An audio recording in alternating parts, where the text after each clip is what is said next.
Ladies and gentlemen, welcome to It's Rainmaking Time. This is Kim Greenhouse.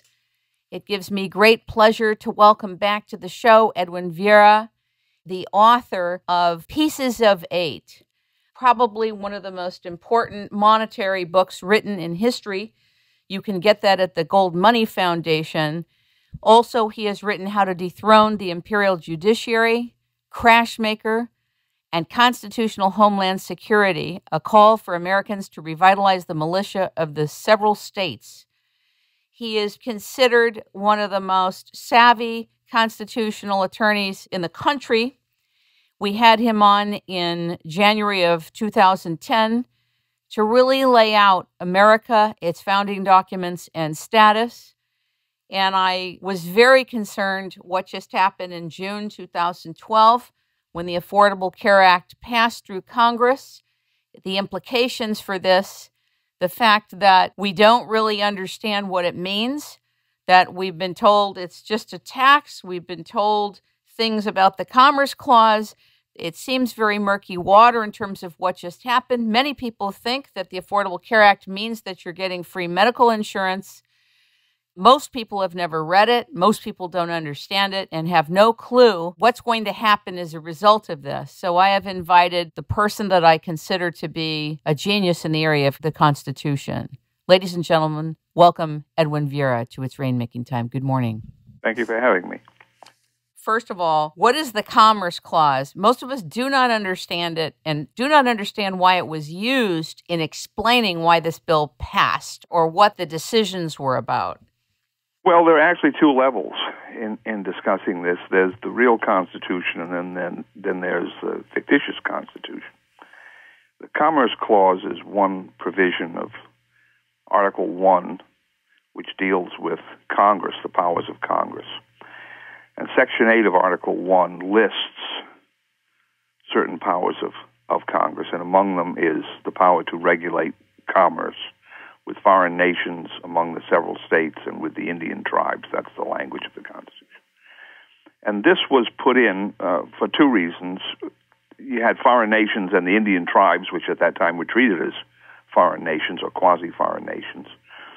And obviously that had to be dealt with at the national level, the congressional level. You couldn't have individual states dealing separately with foreign countries in terms of regulating foreign trade. And then the provision that deals with commerce among the several states was put in to prevent the states from imposing tariff and other trade barriers against each other. The thought was that that would be very destabilizing. Obviously, it balkanized the country. And you wanted to have a centralized control over that primarily to prevent the states from doing it, right? So that we'd have a single market throughout the United States and not a market made up of 13 states or 14 states or whatever separately attempting to regulate commerce. So that was the basic thrust of the provision. And if you look at it from that perspective, it made perfectly good sense. What then was discovered over the years by individuals who wanted to expand the power of Congress, centralize economic controls in Washington, D.C., and this happened actually not simply in the Roosevelt administration, it was going on several decades earlier. They saw the possibility of using the Commerce Clause as a platform on which to build a regulatory economic structure. The problem with that was that the Supreme Court early on recognized this terminology among the several states. The commerce that went on within a particular state was not among the several states, and therefore was not subject to congressional regulation. So the lawyers and the wordsmiths got together and they said, well, we're going to invent some terminology here that will avoid that problem. And eventually a doctrine came out that said, well, Congress can regulate commerce among the several states, and anything that affects such commerce. And of course, those words affect commerce are not in the Constitution. They were made up by lawyers, and eventually, during the Roosevelt administration, that doctrine was accepted because the thrust at that point in time was to expand the powers of the central government over the economy in order to deal with the Depression, right? That was the theory that they put forward. So by 1937, you have the Supreme Court finally being packed, of course, by Roosevelt's appointees, coming around to this doctrine that the Commerce Clause is almost, for all intents and purposes, unlimited. Anything that is commerce among the several states or affects commerce in some way, which almost every kind of economic transaction does in some manner, is subject to congressional regulation, and this creates almost a totalitarian power structure in Washington. So that's where we were sitting before this Obama health care bill came forward.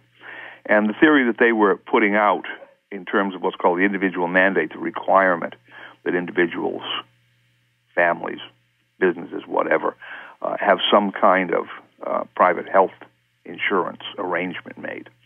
The theory was, well, health insurance is a commercial transaction. Obviously, you're buying that in the open market. And even though it's a transaction that occurs in a particular state with a particular individual dealing with a particular insurance company, and healthcare obviously is even more localized than that, right? You're going to your local hospital, for instance, your local doctor. Those activities affect commerce if we think of it in the broad picture of all the people who are engaged in these transactions. And so we, in Congress, the theory went, are entitled to regulate that, all right? Now, the problem with that theory was that they were talking to a large extent about people who were not going to engage in commerce, who were not going to purchase health insurance for one reason or another. Maybe they were going to self-insure. Maybe they didn't have enough money to purchase health insurance, whatever it was. But they weren't going to become actors in commerce. And so now we had a departure from even the wildest theory that had been generated by the Supreme Court to the new theory that you were involved in commerce even though you weren't involved in commerce. That is, your choice not to engage in commerce was, in fact, engaging in commerce. So that was the theory that they put forward, and they also, of course, had a provision have a provision in the bill. And it depends how you want to characterize it, a tax, a penalty, whatever, which essentially says if you haven't purchased private insurance after a certain point in time, you're going to be required to do this, or you will have to pay a penalty for that, a tax for that. And I think that the figure is now like $690 per person, per family or whatever, or 2% of the family income. So they have a fixed rate. Wait a minute, per person, per family? I think it's $695 per person. Yeah. And then it's 2% or 2% of family income. I don't have the exact formula in front of me, but there's a fixed formula for this that they have, all right? So it's not going to be cheap. You have a family of four, you're talking about $2,800, let's say, all right? Or 2% of your income, whichever is greater. So here we have this structure which was put forward on the basis of the Commerce Clause theory. And they were saying, well, this wasn't really a tax at all because they don't want to admit that there's going to be huge tax increases as a result of this bill. So it goes to the Supreme Court, and the difficulty in the Supreme Court is, of course, they're fractured among those 9 justices in terms of their political ideology, in terms of their constitutional theorizing, or what have you. So something of a pastiche came out, kind of a Waldorf salad of opinions. But it boils down to this. This was very peculiar. The government came in and said, listen, this is a tax that we're imposing on people.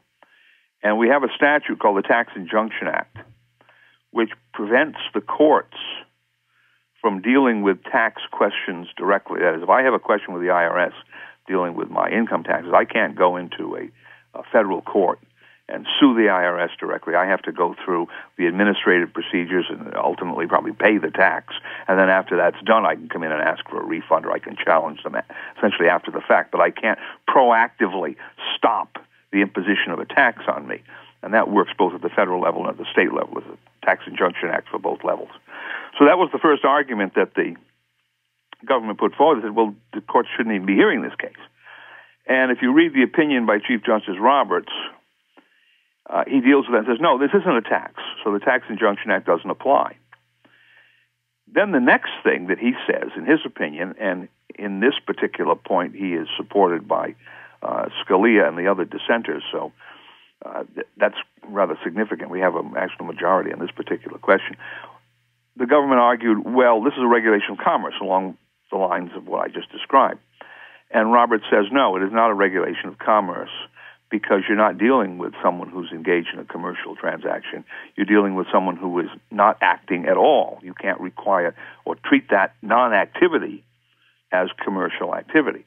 And if you think logically, well, obviously that's true because for every activity that a person engages in, there's an infinite number of activities you don't engage in, right?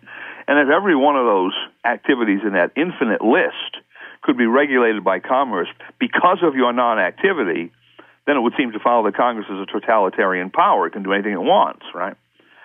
So that extreme misinterpretation of the Commerce Clause, at least for now, has been suppressed by the opinions of Roberts and the Scalia dissent, because if you add up the number of votes there, you'll see. But it's, again, one of these very close votes, 5-4, and it could change tomorrow depending on attitudes in the court, or somebody, they bring in a new justice, one justice leaves, they bring in another one. But Roberts comes to the decision, Commerce Clause cannot be used to support the individual mandate requirement. Well, then what's left? And so he comes up with a brand new theory, which is, well, this can be supported by the power to tax. Now, remember, earlier in the opinion, he just said this statute does not impose a tax. And then the second half of the opinion says, but we can uphold it by calling it a tax. All right? So it's rather illogical to begin with. And one wonders, as the expression goes, what was he smoking when he wrote this opinion? But the real danger to it is this. He has made clear in the earlier part of his opinion that Congress has no power to require people to buy health insurance under the Commerce Clause, or any other power. It has no power to require people to do this, all right? No substantive power. But then he comes along and says, but Congress can tax people if they don't do it. All right? That's the scary part. That's the scary part, because now what that says is even though it's admitted that Congress has no power to require you to do this, Congress can tax you if you don't do it. Well, that makes the taxing power the infinite power, because now Congress can tax any non-activity. Well, there are an infinite number of non-activities, right? So if Congress can tax every non-activity you engage in, obviously for the purpose of coercing you into engaging in that, then in essence, the taxing power alone, this one clause, Article 1, Section 8, Clause 1 of the Constitution, this one clause of the Constitution has suddenly been discovered to give Congress more power than Stalin had. I mean, it's insane. And, of course, what's interesting about this is, if you think it through, how are taxes enforced? Now, the present Obamacare legislation doesn't seem to give the IRS a direct enforcement mechanism. They apparently can withhold a refund from you, so I suppose a number of people who overpay their taxes each year and are looking forward to a refund would find enforcement in that mechanism. They wouldn't get their full refund. But there doesn't seem to be any other direct way in that statute that the IRS can enforce this mandate. Isn't that now? That's for now, all right? That's for now. So, but the next step would be, well, they'll simply put in the same enforcement mechanisms that they have for all other tax payments. And how do those work? Well, if you don't pay, they levy your property, or next step, they bring a criminal prosecution against you, all right? So what's the upshot of this Roberts opinion? He's saying, although Congress has no power to tell you to do X, Y, or Z, they can pass a statute taxing you for not doing X, Y, and Z to any level, right? There's no limitation on how high the tax can be. The power to tax involves the power to destroy. McCulloch versus Maryland, famous Supreme Court case. Every law student reads that case in the second week in constitutional law. Right? Power to tax involves the power to destroy. There's no limit to the tax burden that can be imposed. So they can impose a financially crippling tax on you for failing to engage in activity A, B, or C. And if you somehow refuse to pay that tax, they can send you to jail. Seriously? Well, that's the way the tax system works now. Right? They impose a tax, income tax, sales tax, whatever. If you refuse to pay, They might levy levy on your property, try to take property from you. But assume you didn't have property. Assume you were doing this willfully. I'm just not going to pay. I'm a scofflaw. I refuse to pay. What do? Their ultimate penalty is criminal prosecution. That's called tax evasion. All right? Willful failure to file. You can think of a number of these rubrics that they use on people who, in one way or another, refuse to comply with the tax laws. So the principle that he has adopted, Chief Justice Roberts adopted in this opinion, is that Congress now has the power, even though they don't have the power to tell you to do A, B, or C, they don't have a specific power that will deal with that, they can use the taxing power to force you to do A, B, and C, or if you refuse, to send you to jail. So this is not only the power to tax, it's the power to punish. Well, it's the power to punish, but it's the power to force compliance, because most people, I would imagine, if the tax is, quote unquote, reasonable, they're going to comply, right, rather than face the consequences of failure to comply. How many people now comply with the tax code, quote unquote, voluntarily, right? Don't you think, Edwin, that many people, if they were in a better position, they would have a medical insurance policy? Maybe there are some people that just don't want it, right? But there are more people that can't afford it. Well, I think that's exactly the problem. So what are they going to do with those people? Imagine now the tax authorities come in and they say, well, we're going to take this 600 or whatever number, this penalty from you, this tax from you.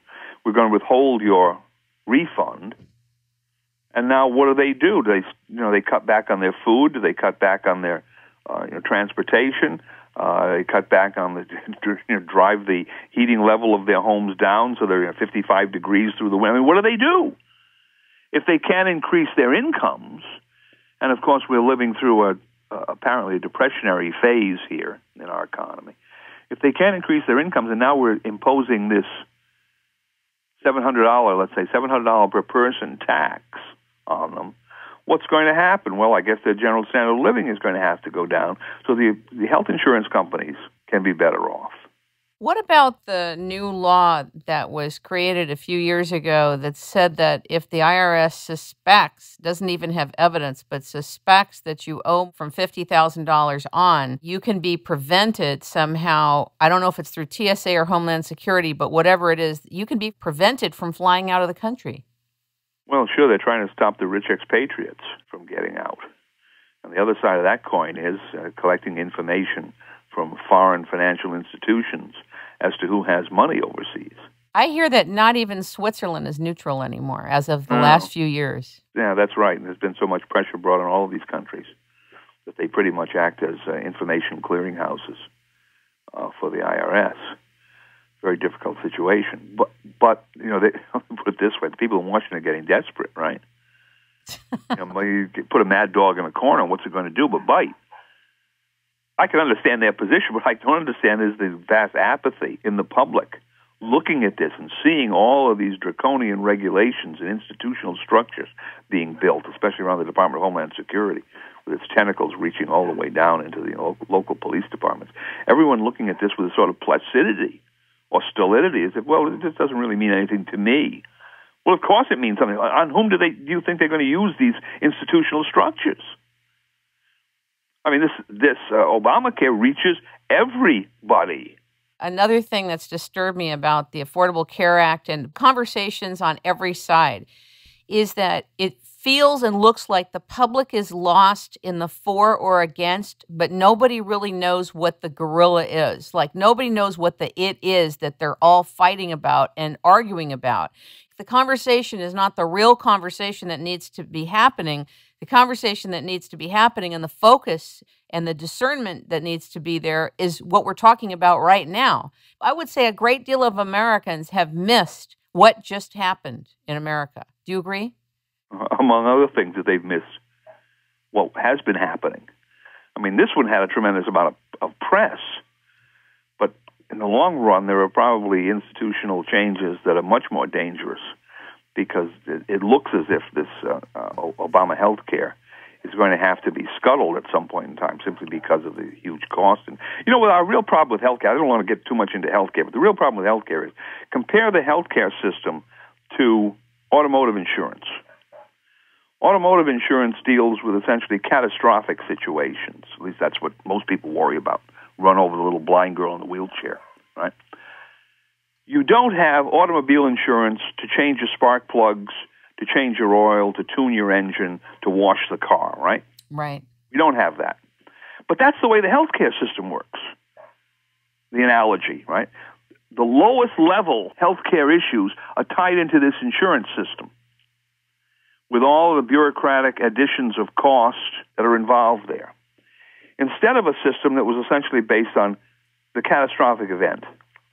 And I think a lot of self-insurers, this is the way I always operated, was a self-insurer, I would go out and find insurance to deal with a catastrophic event. Absolutely. $50,000, $75,000 and up. If I had that kind of a medical bill, I'd buy that kind of insurance. Now, that kind of insurance is relatively inexpensive. But now I would have to finance everything below that level. I would be a self-insurer for all of the normal health transactions that would go on below that catastrophic level. And that worked out perfectly well. And I don't see why, other than governmental intervention in the healthcare industry, which we've had for a long time, this is not the first major intervention, we couldn't get along perfectly well with that kind of a system, leaving some kind of a safety net in there for those people who are simply too impoverished to be able to deal with even normal health care problems. And that's typically been the approach in other areas as well. But now what we have created is this huge insurance bureaucratic complex, the interest of which is not really in providing health care for people, but otherwise they wouldn't be setting up death panels, for heaven's sake. Since you mentioned that, there has been a lot of press that the concept of a death panel has been blown up and improperly contextualized, and it's not the real thing. So you're very much the devil in the details, man. Why do you say death panels?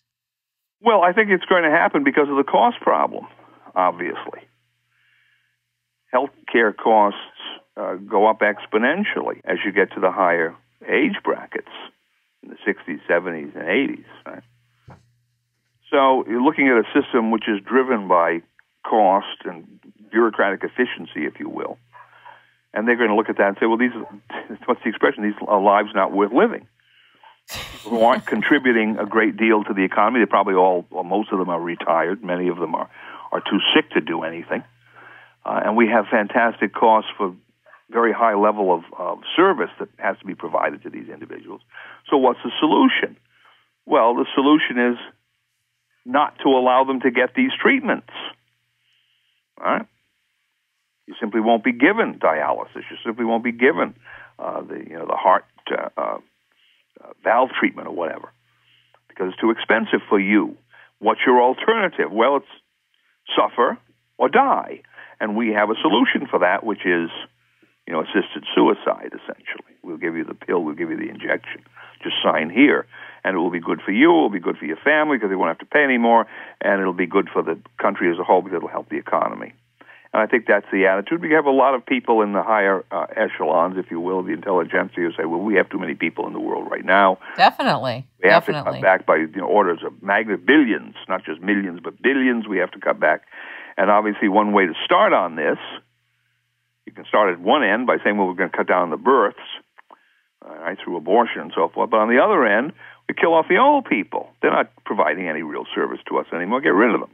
That's kind of a callous way to put it, but I think that's the way these people think. Right? And this medical structure that they've set up is perfectly designed to do that.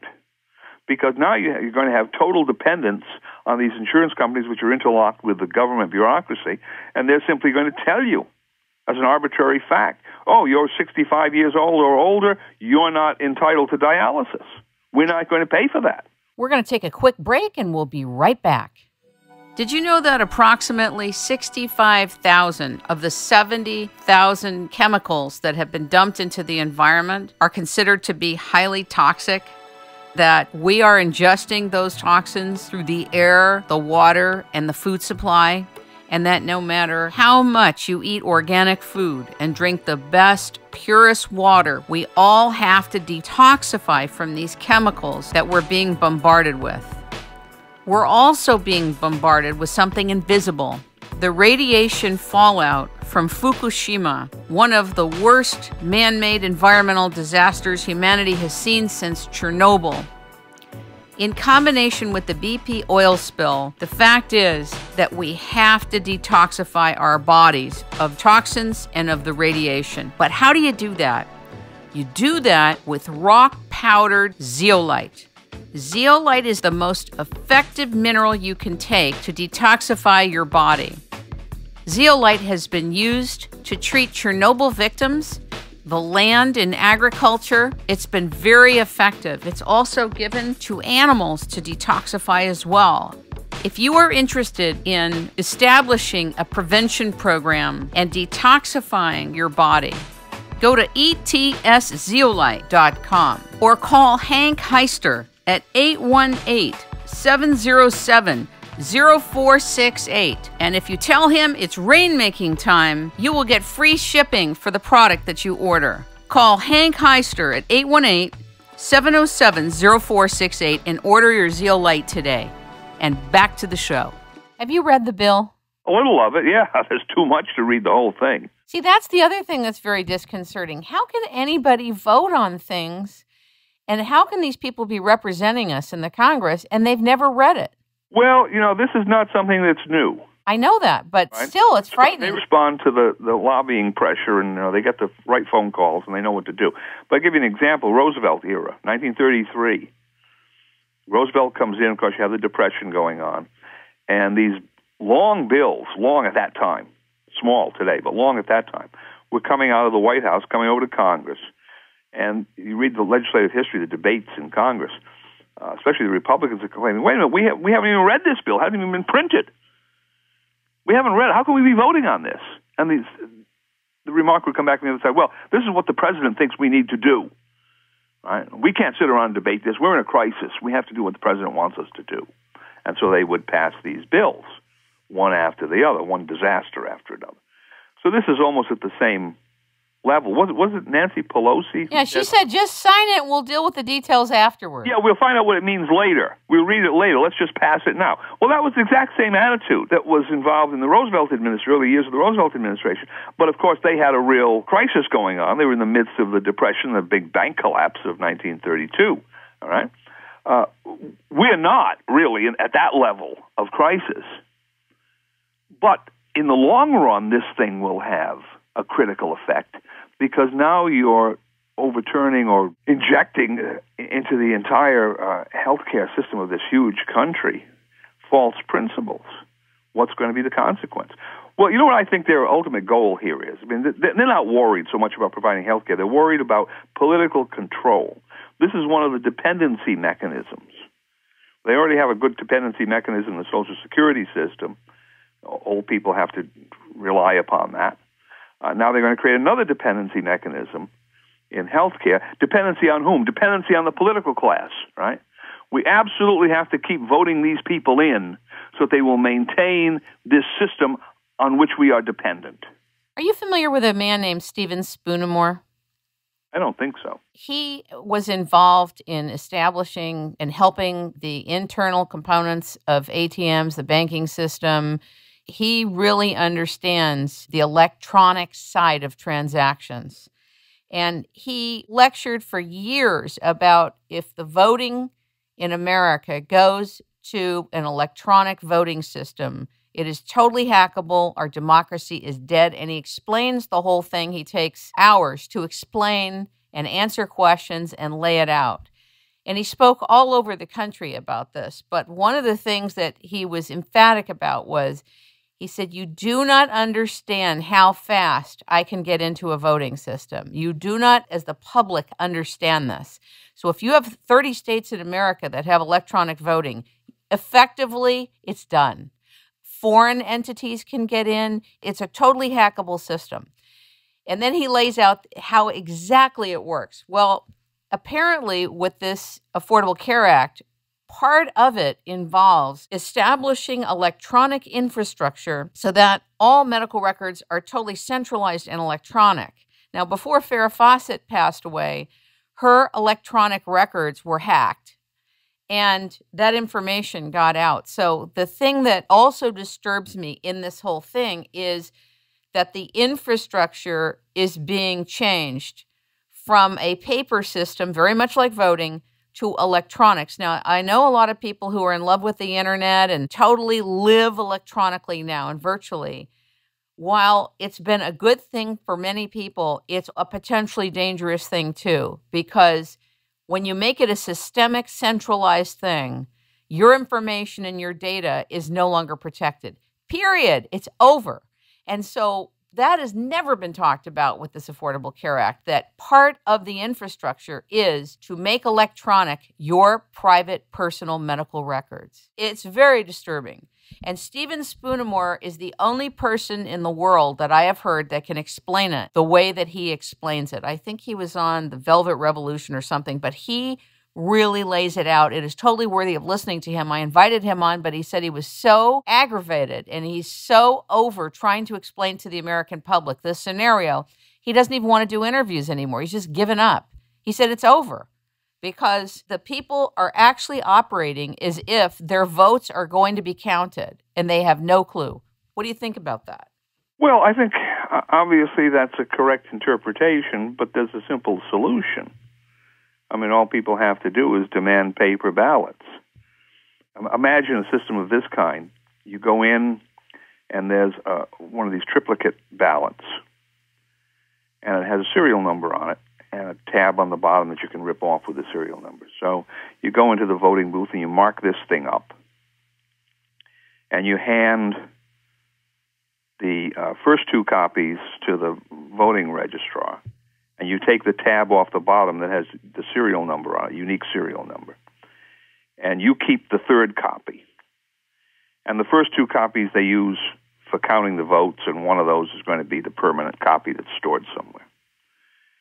And the next day, there's a list in your precinct by serial number of each ballot showing how that ballot was marked, which candidates were chosen, and then it's summed at the bottom.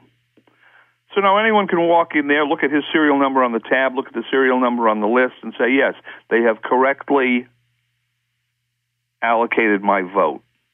Oh, and I can add all these up, and the total is correct. All right? Right. What's the problem with that? Really simple. Maybe you'd need 2 or 3 times as many registrars or people at the voting polling places. But that's to worth do the it. calculations. But given the nature of a voting system, how important it is to have an honest vote, I don't think anybody could argue that would be excessive cost, right? And there's the proof. It's on a piece of paper, and you would know whether your vote had been correctly tabulated because you'd simply go down to that voting precinct office and look up the number. Impossible to have fraud, right?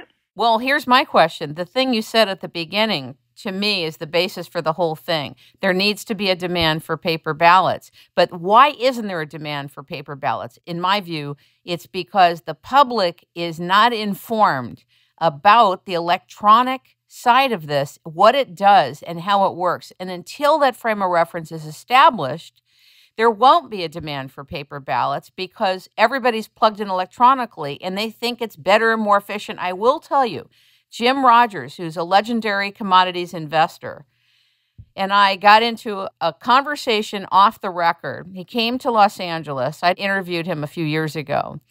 And he was very excited, and he felt very strongly that the way to get more people involved in voting was to make the whole voting process electronic. And he was so emphatic about it. And I said, Jim, you need to talk to Stephen Spoonemore. You've got to learn what happens in the back end of this, how it really works, because this will be a totally hackable system. You won't be able to ensure what you're referring to as a democracy. We won't even get into the fact that we are not supposed to be living in a democracy. We're supposed to be living in a republic. But that's a separate matter, okay? Some of the complexity is once somebody gets invested in something, his intentions were good, which is to get more people to vote. but the application of it was the problem. So the devil's always in the details, is I guess my point to you. I love what you just suggested. It's a scientific problem here. How do you verify, the scientific theory? If the thing is not verifiable or if it's not falsifiable, it's non-scientific. If we can't come up with an experimental protocol for determining whether this theory can be falsified or can be verified, then the theory is not scientific. And all I'm pointing out here is, in voting, you have to have a way to come back after the fact and verify or falsify the final numbers, right? Right. Well, how do you do that in the electronic systems? These systems don't keep records, number one, most of them. And number two, they could be falsified either at the time. As I understand, I could be voting for Mr. X, and the machine could be calculating my vote for Mr. Y, right? At that moment, they could be hacked in that fashion. Or they could be hacked later on, right? At the end of the day, there's some way they get in there and change the vote totals, right? And there's no way to work backwards in this system and show that that happened.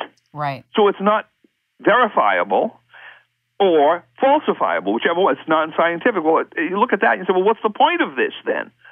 Right? Why don't we just draw names out of a hat? It's all random, except it isn't random because someone's manipulating it.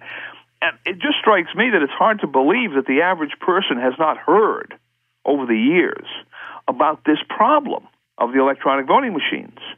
I mean, recently you had the problem with the Ron Paul campaign and the falsification of votes here and there in the primaries or the caucuses or what have you. And that was getting terrific publicity.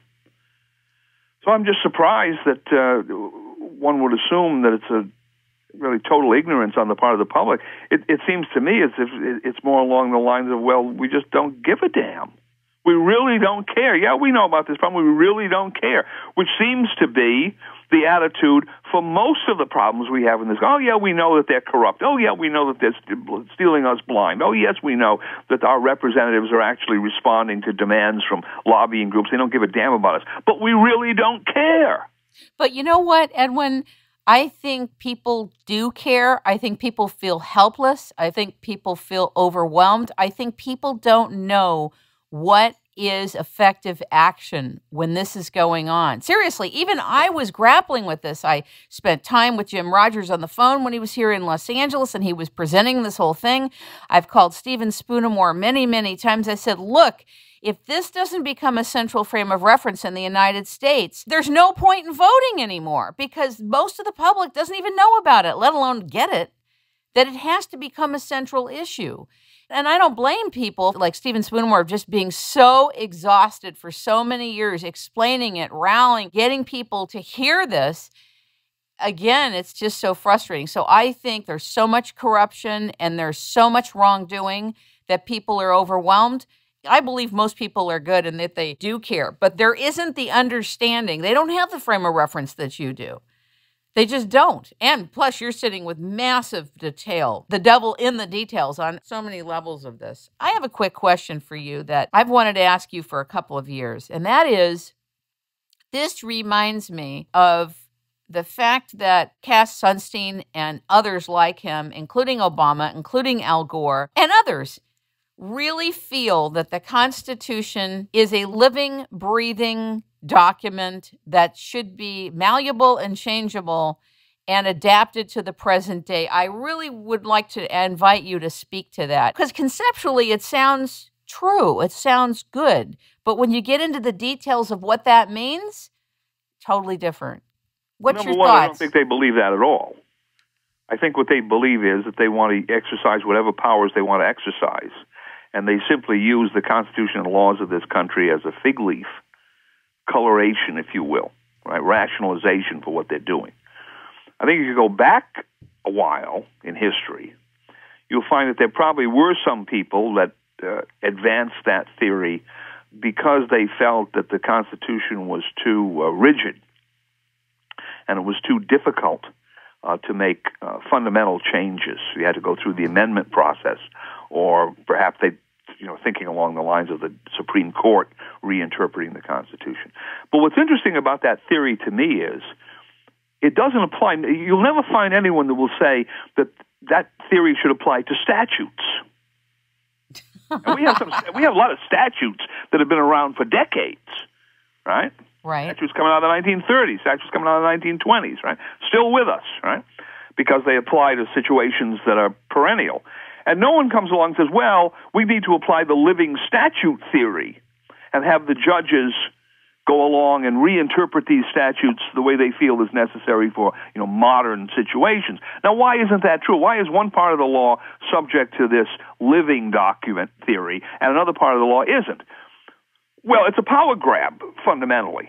Constitutional structure was designed to be rigid in order to bring issues of change to general public attention. If we're going to change one of these provisions, we want to have a national debate and a national consensus. That's why you need 3/4 of the states to pass a constitutional amendment. We don't want these things done in the fashion of the English Constitution.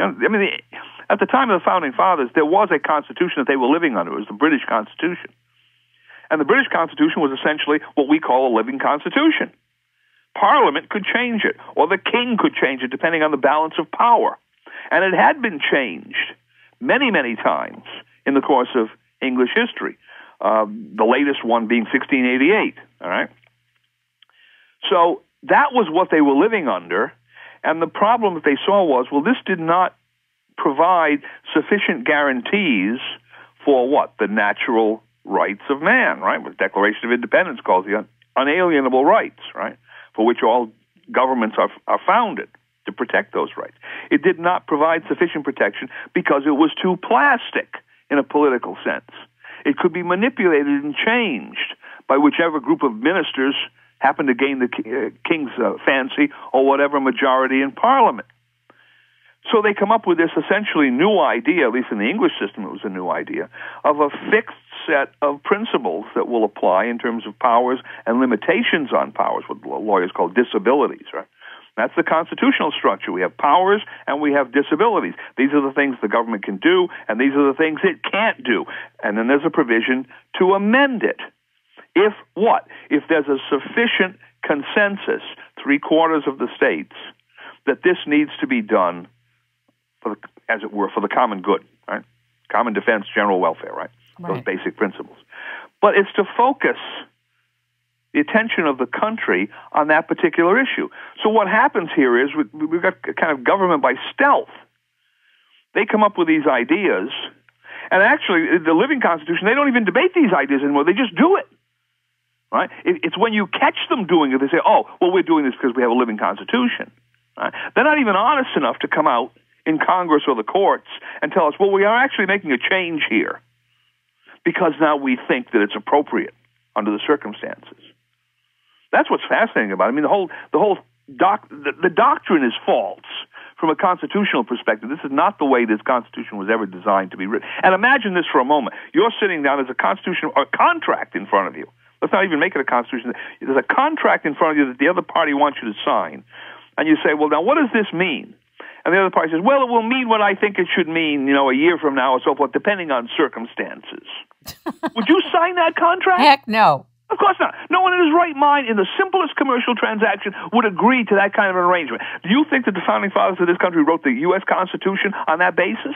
Absolutely not. Of course, it's nonsense, right? But even being nonsensical in theory, if they came out honestly and said, well, this is what we're doing, I'd say, well, at least, all right, you're laying it on the table, and now we can look at this in terms of the merits, the substance. But they don't even do that. All right? The whole thing is a fraud.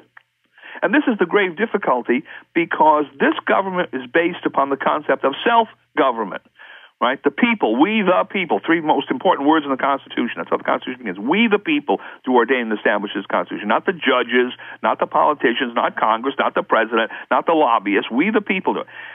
Self-government is the essence of the problem because we don't have it. We've allowed ourselves to be governed to such an extent that we no longer govern ourselves. And that's why I come back to this point of indifference. Right? People just don't care. Self-government is not a spectator sport. And you see people essentially sitting on the sidelines, doing nothing. I don't care what their excuse is. In the final analysis, there is no excuse. You are responsible. I think of this in the terms of the good cop, bad cop scenario. We hear all this all the time. Right. There's some police brutality goes on, some terrible case, and they say, well, that's just the bad cops. There are all these good cops. And I ask the question, if there are all these good cops, why are the bad cops still in that department? Exactly. Why aren't they being punished? Why aren't they being excluded in some way? And the answer is they're all rotten. All right? You don't find a single one that stands up and says, this is inappropriate behavior, if I may use that kind of trivial statement. And I give the example of the fellow who was beaten to death out there in California not too long ago. Right. A homeless person. I think he was slightly mentally retarded. And you see the pictures that came up on YouTube, and here's this whole group of cops standing around, some of them beating him, and the others just standing there watching. It's frightening. What did they do? Right? Nothing. Exactly the problem of indifference. We're looking at this series of grotesque violations, all the consequences that those violations will have economically, socially, culturally, politically, whatever.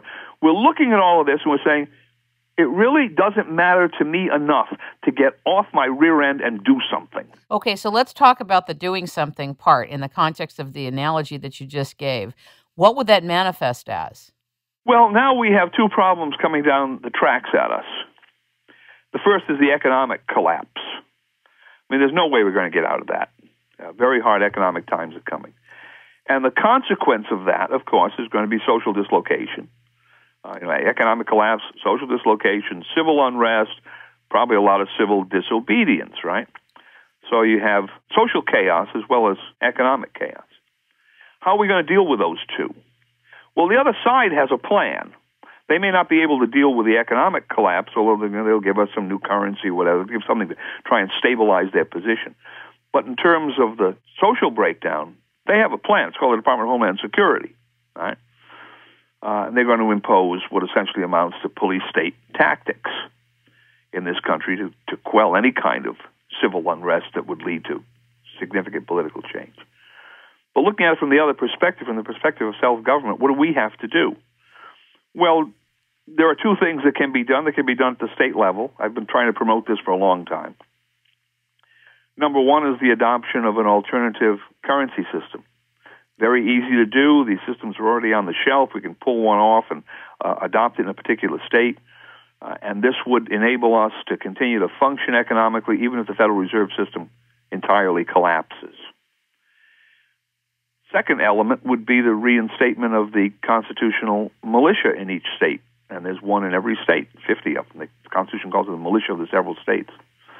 And this would transfer what's called Homeland Security responsibilities from that centralized office in Washington, D.C., Department of Homeland Security, down to the state and really the local level, because all militia units would ultimately be organized on the local level, probably the county level in each state. And if we had that kind of structure, which would not be very difficult to set up, and the monetary side of it could be up 60 days after the statute was passed. The militia side of it would take a little bit longer because they have to phase that in because people are not used to dealing in that manner. But that would wouldn't solve, but it would mitigate these problems that are coming down the tracks at us. And number two, it would radically undercut this centralization of government in Washington. And let me just go back to the voting problem. Imagine that you had a militia structure, 10% of the number of people that would have been in the colonial structure in terms of percentages, because they had essentially everybody, every adult male was a member of the structure. So you had 10% of that in our society today. You could have complete control of the voting process by local individuals on a rotational basis so they couldn't be bribed or suborned in any way, done along the lines of what I just suggested with the paper ballots. You set up this kind of system, the very next election, all election fraud would be removed. All right? The very next election, it would be removed. Stop for 1 minute and explain to the public what is the militia, because I want to tell you that this is a word that was used a very long time ago, and I think there's more irrational fear about it and indifference to it because it's not understood. So please define it and then go back to what you were saying. Well, it's not a word that was used a very long time ago. It's still used.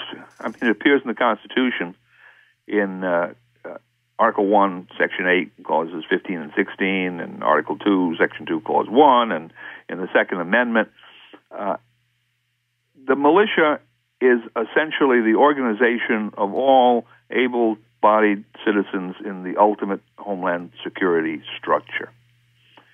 And its purpose was actually twofold. Number one, to provide this massive potential for mobilization of the population in terms of the types of crises that they were familiar with in those days. And the Constitution talks about them. Execution of the laws, suppressing insurrections, repelling invasions, typical situations.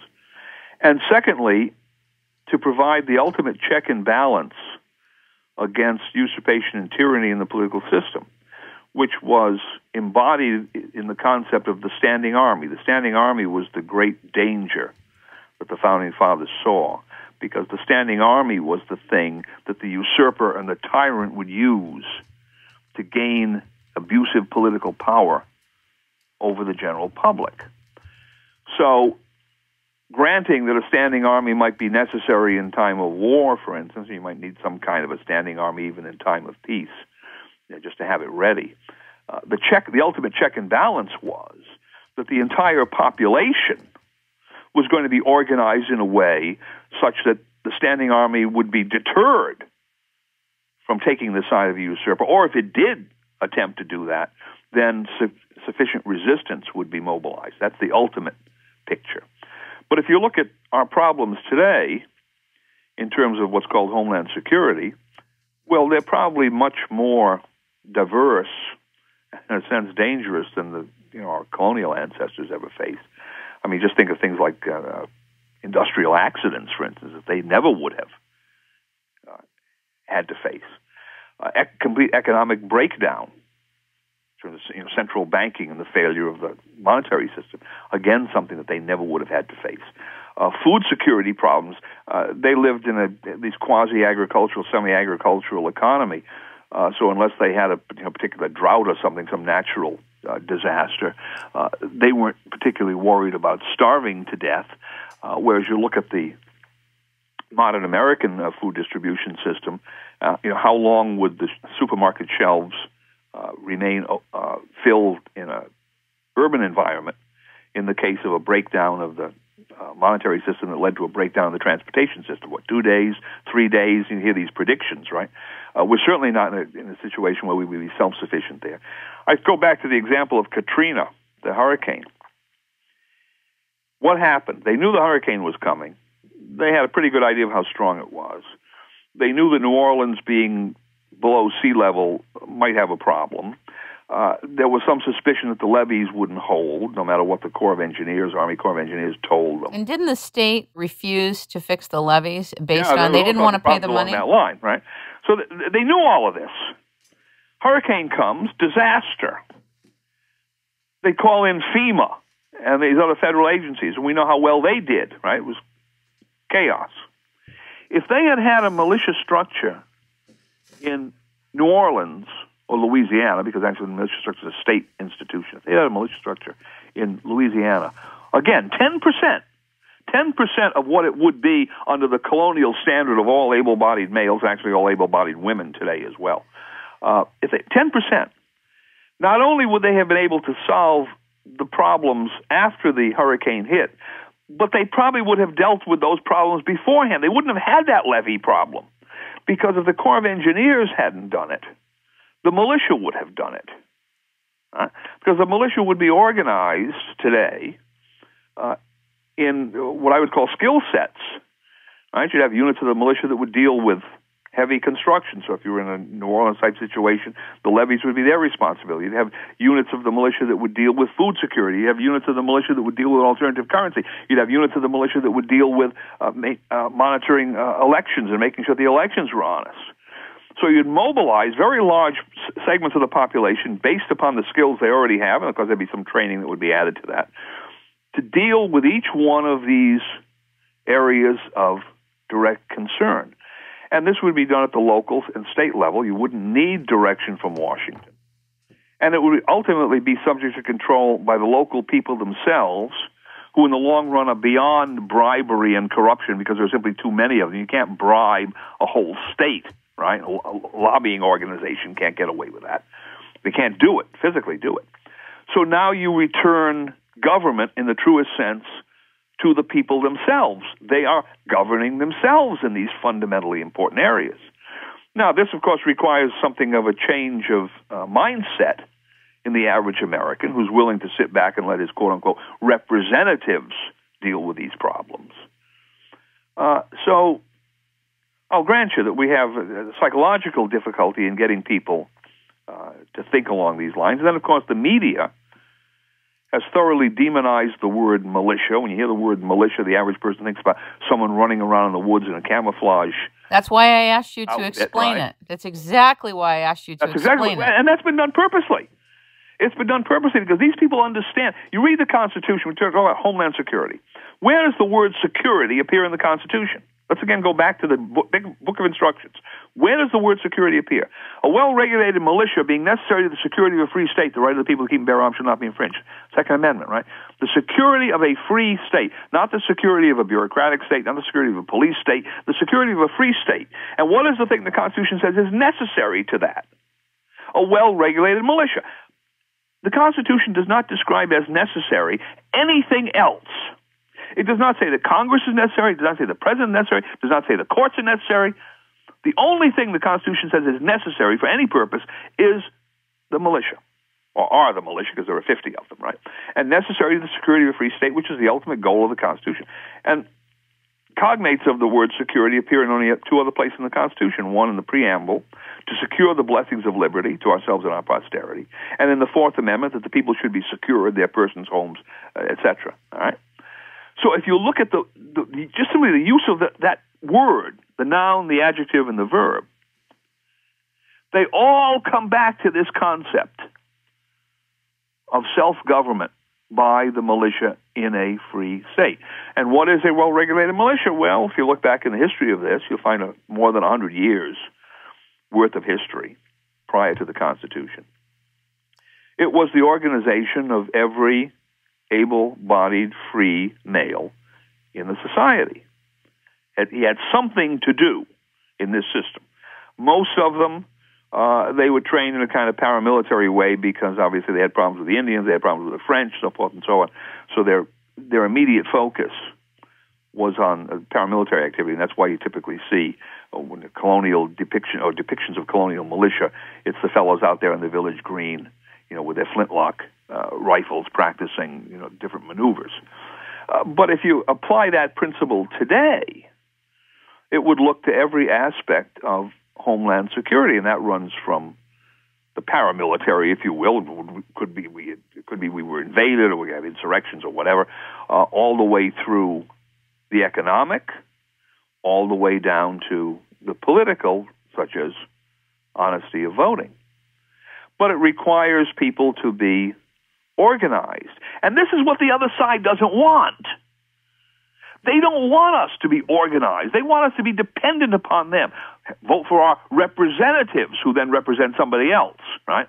Who then provide all these dependency mechanisms from the top down, such as healthcare, such as Social Security. You run down the list of these dependency mechanisms. Instead of us controlling our own lives, we find ourselves controlled by them in this system of subordination and superordination. And that's what they want to maintain.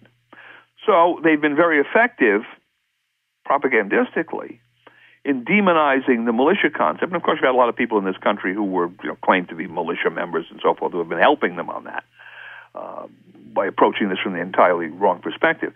But let's take a look at a country that has had a militia structure for hundreds of years. Switzerland. They still do. They're organized to deal with essentially any possible catastrophe that could befall them. Granted, it's taken them a long time to develop this, right? And we couldn't put that kind of a system in tomorrow. We've got to start from the bottom and work up. But there are certain elements that could be put in right away that people would recognize as being absolutely essential. One is, how do we deal with this economic crisis? Number two, how do we deal with the consequences of a major economic collapse in terms of stabilizing our own society? Number three, the one we've been talking about, the voting fraud, How do we eliminate that completely, right? Within the next election, after the statute's passed, that's gone. We no longer have to worry about that. How do we deal with the what I would call natural disasters, which include not simply the Katrina-type event, but food shortages?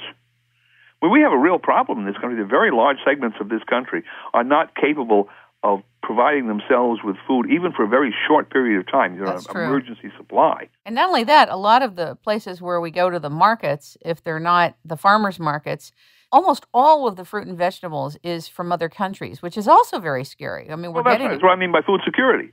Food security is our ability to feed ourselves in a crisis situation.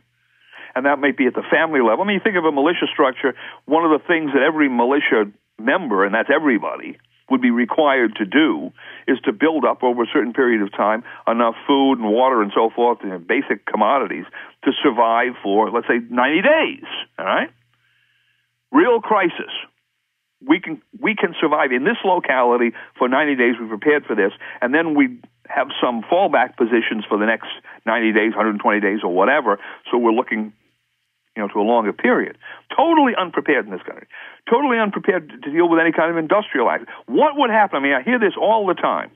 The great danger of the EMP, right? Yes, the electromagnetic pulse or something, right, from a freighter, and it sets off a nuclear warhead, small-yield nuclear warhead over Kansas or whatever, and the electromagnetic pulse knocks out all the computers and the electronic controls in the country, and we go back to the Stone Age. Certainly possible, right? Well, like, for example, just a few weeks ago on the East Coast, I had friends of mine who were stuck without power for 6-7 days. Right. Okay, so we look at that and we say this is certainly possible. You could have a natural disaster or you could have some kind of attack along these lines. Then what happens? This is my point. Then what? Are we prepared to deal with that even at the most primitive level? Answer, no. We're going to take a quick break and we'll be right back. No matter what the state of the economy is, there will always be time-honored traditions and special events. The Sterling Hut has been in business since 2008, offering a wide range of fantastic sterling silver products, including finely crafted mint julep cups, personalized baby shower gifts, photo albums, exquisite jewelry boxes and awards, and so much more. The Sterling Hut is an authorized Silver Star international reseller of fine silver products and anniversary gifts. The business is owned by Jewel and Bob Howard. If you would be interested in buying someone a gift of pure sterling silver or sterling plated silver, you can call 1-888-819-1009. Get a 15% discount by going to the Sterling Hut. The Sterling, Sterling, Hut, HUT.com, and saying it's rainmaking time. They will honor a 15% discount for you. Beautiful sterling silver gifts for all of life's occasions. Manufactured in Italy and handcrafted by skilled artisans. They can also be engraved in sterling picture frames, oval and rectangular silver trays, champagne ice buckets, silver goblets, coffee and tea service, coffee pots, silver mugs, candelabras, and silver jewelry unrivaled in design and style. Go to the Sterling Hut at sterlinghut.com. And the question is, why not? Well, because our representatives have failed us. The first thing that they're supposed to provide, common defense. If you can't defend your own position at home, what do you have? Nothing in the long run, right? They haven't done this. And why haven't they done it? Because they've been more interested in serving as whores for the lobbying interests, special interest groups and factions that pay for their campaigns and provide them with golden parachutes when they leave Congress. This has been their concern. And in particular, in not providing the proper militia structure. Now, to that I have to add, of course, the state legislators. They're just as culpable. In fact, perhaps more culpable because the militia are supposed to be state institutions constitutionally. They're not a federal institution. They may perform some federal functions if they're called upon, but only in certain circumstances. Otherwise, they're entirely a state institution. So if you look at this as a failure of leadership, the real failure is at the state level. But then, of course, the real failure is at the individual level because we haven't told the state representatives to do this. And, this goes back to the 1830s. You had a full-blown militia structure in this country when the Constitution was ratified in every state. And by the 1830s, and people can read this in Justice Joseph Story's book called Commentaries on the Constitution of the United States. He has a section on the Second Amendment. And by the 1830s, people were already saying, well, why do we need to do this anymore?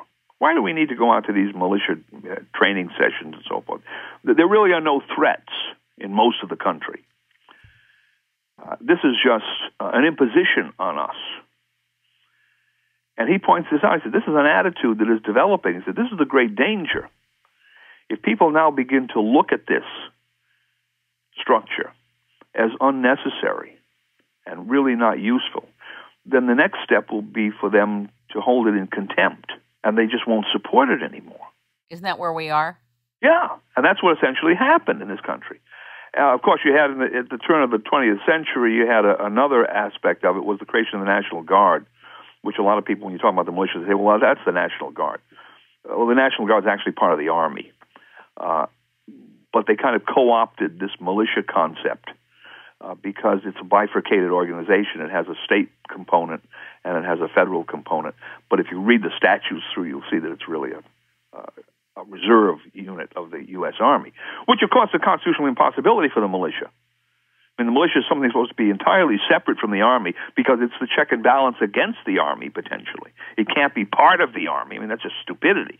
But the average person looks at this. I think the average National Guard fellow or woman looks at it this way.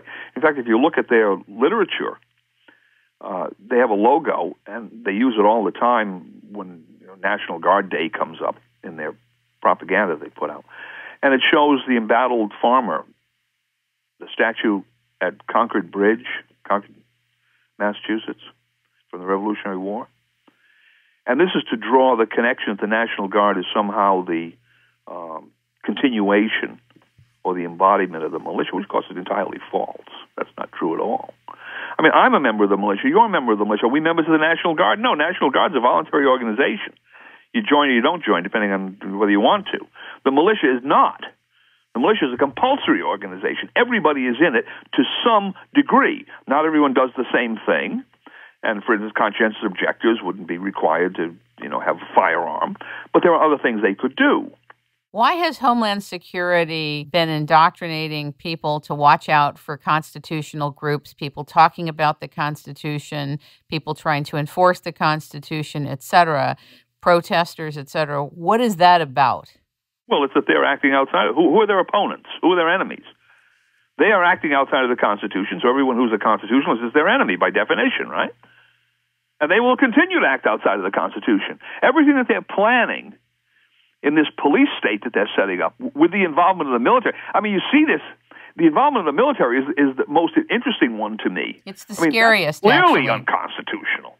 Did you know that they're changing the lights in this country on the streets to be able to pick up voice and to video just people walking on the streets? The lights. Yeah. Well, that's the goal, is ultimate surveillance. Of course, you ask the question, I don't care how big the computers are. You have all of that data. There's just going to be overload. Who's going to be able to analyze all of that data? I think it's going to be algorithms, just like high-frequency trading in the markets. Well, it'll be done by algorithms. They're breaking down in the markets. All right, you're going to have total breakdown. It can't be done that way. I mean, these people are all living in a technological fantasy world. It's all delusional.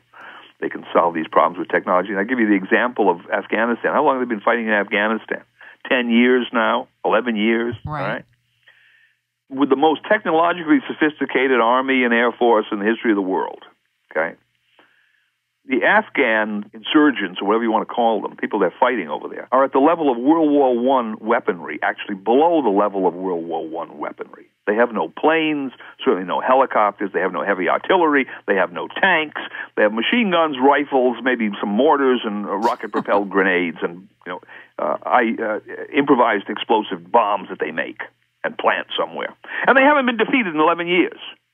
All right? So my question to you is... Do you think when this country goes into major economic and social dislocation that these morons in Washington, even with the Army in this country, the National Guard, are going to be able to bring order out of it? Well, if you believe that we're over there for the reasons that they've been telling us, I understand what you're saying. Well, I don't care why they're over there.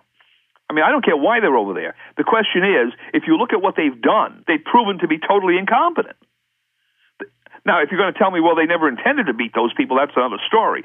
But if the story is, we sent those troops over there to beat those insurgents, and in 11 years they haven't beaten them, with the most technologically sophisticated armed forces the world has ever seen. You tell me that they're going to, in a crisis in a country of 300 million people, they're going to bring order from, Janet Napolitano is going to press a button and things are going to happen in Front Royal, Virginia, where I'm living? It's an absurdity. It's all about the illusion of control. They think they're going to do it. What they think they're going to be able to do is somebody in Washington, D.C., I shouldn't mention Janet Napolitano, that's just who's ever in that chair, that someone will press a button in Washington, D.C., and some kind of control mechanism will work against the citizens in Front Royal, Virginia. It's an absurdity. Technologically speaking, it's an absurdity. That is not going to happen. They think it's going to happen, and they're mired in this delusional world of technology. But all I say is look at Afghanistan. With all the technology they haven't been able to beat these people who are less than a World War I level of weaponry. So how are they going to deal with a collapse of 300 million in the United States? But they're planning to do it. See, this is the whole point. And they're planning to do it, and they know what the opposition is going to be. If the opposition is already developing the same, wait a minute, you people are acting outside of the Constitution for whatever reason. Maybe it's stupidity, maybe it's malevolence, we don't know. But you're acting outside of the Constitution, and we have to return to constitutional principles to get a handle on this situation, or else we're going to go into a very serious crisis. They understand that if we ever go back to the Constitution, even 10% of the Constitution, their power will be attenuated. They'll lose most of their power. So, conclusion, they have to stop this opposition in one way or another. So the first step is to demonize the opposition. And the second step is to tell the police, oh, you see someone with a constitutionalist sticker on his car, he's your enemy. All right? Tell the Myrmidons who the enemy is so they know who to shoot. All right? That's what this is all about. And what I think about these guys, if these people in Washington had any sense, Napolitano, I wouldn't be talking to you, I'd be talking to Janet Napolitano right now. She'd be calling me up and saying, how do we get these militia structures reorganized in such a way as to stabilize this country? And in fact, I would tell her, because that's, in a sense, my constitutional duty to tell her. But all I'm saying is, if they had any sense in Washington, that's what they'd be doing, as opposed to this insanity of thinking that they're going to be able to run an entire police state operation from Washington, D.C. on a country this large. And the problem comes down to something the economists call the problem of rational economic calculation. This is the reason socialism doesn't work. In order to run a socialist society, you have to have a huge amount of information dealing with all the economic aspects of life. And the problem is, most of that information is developed solely at the local level in a particular transaction that goes on, well before the planners in Washington ever find out about it. That transaction goes on, the information filters up, assume that it's accurate, filters up to the planners in the central location, and then on the basis of that information, which may be hours, days, weeks old, they come up with some response, some plan. And the grave difficulty in that system is, well, you don't have sufficient information. Or on the other side, if you try to collect every scrap of information, you run into this information overload problem. And it's been proven over and over again, these centralized systems just don't work for that reason. Well, that's what they're attempting to set up in terms of security, and that's probably even bigger problem than the economic problem. The economic problem is, well, how do we produce bread, or beans or something and deliver this? The security problem is, how do we control every aspect of everyone's life? Don't you think that that's really the ultimate goal? Yeah, it's the ultimate goal, but I say, once again, these people are delusional. If it can't be done with simply the economic aspects of life, the basic foodstuffs or whatever, how is it going to be done with every aspect of life that they claim impinges on security, which is, from the point of view of the example that you gave, right? They believe that every behavior of every person on the street 24 hours a day is subject to security control. Right? That's why they want all of this surveillance equipment. That's why they want the NSA collecting every email and every telephone conversation or whatever. Right? So they run into this problem to the 2 orders of magnitude greater than the economic problem. Here's this huge amount of information that they're going to be trying to collect and analyze, and then come back and try to control people's behavior on the basis of their interpretation of insufficient information, in a situation in which you're going to have massive economic and social dislocation. And I look at these people and I say, well, we're just talking about idiots. And it may be that they're just completely malevolent individuals. They really don't care. But looking at it from their perspective, well, we want to have stability, I would say, well, you don't do it that way. You do it the way the Constitution set this up, because at least that has the possibility of working. Every security problem is going to be different in different localities. In the rural areas where they can feed themselves, they're probably not going to have a food security problem, but they may still have a currency problem. They may still have a natural disaster problem. They may still have an election problem. Whereas in the urban areas where they can't feed themselves, they have a major food security problem. They may have a water problem. They may have a public health problem. And because of the crowding situation, the security problems that a malicious structure would face are going to be different in every locality, and that's why we want to organize it that way. We don't want Janet Napolitano trying to figure out every one of these problems from her little office in Washington, D.C., not to mention she's incompetent.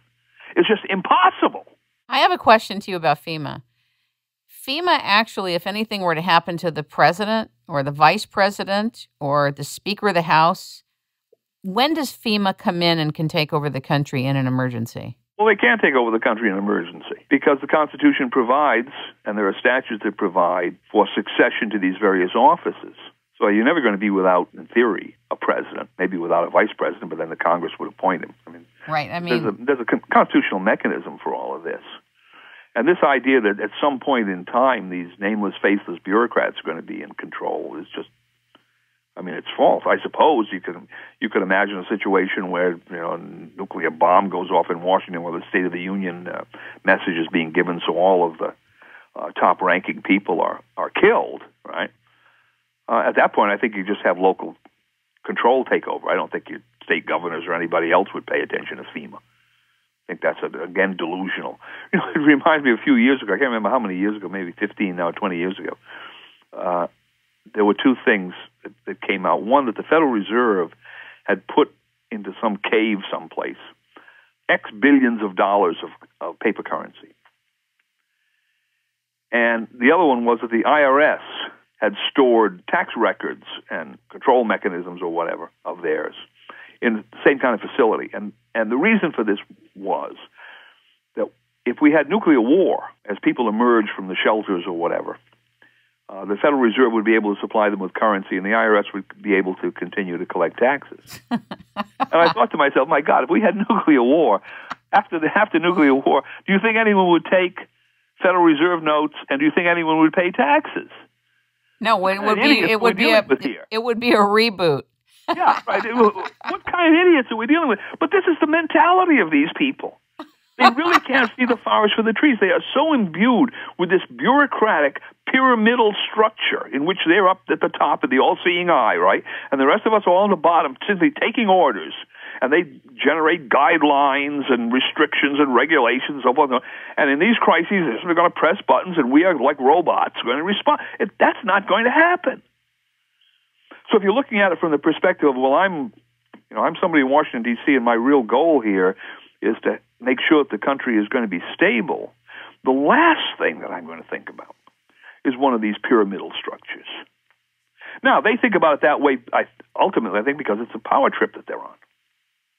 All right, they are not interested in our welfare. They are interested in maintaining their careers, their positions, their wealth, their social status, whatever. That's what it's all about. We're dealing with basically, borderline, at least, psychopathic personalities there. And that's why this thing has to start from the bottom up.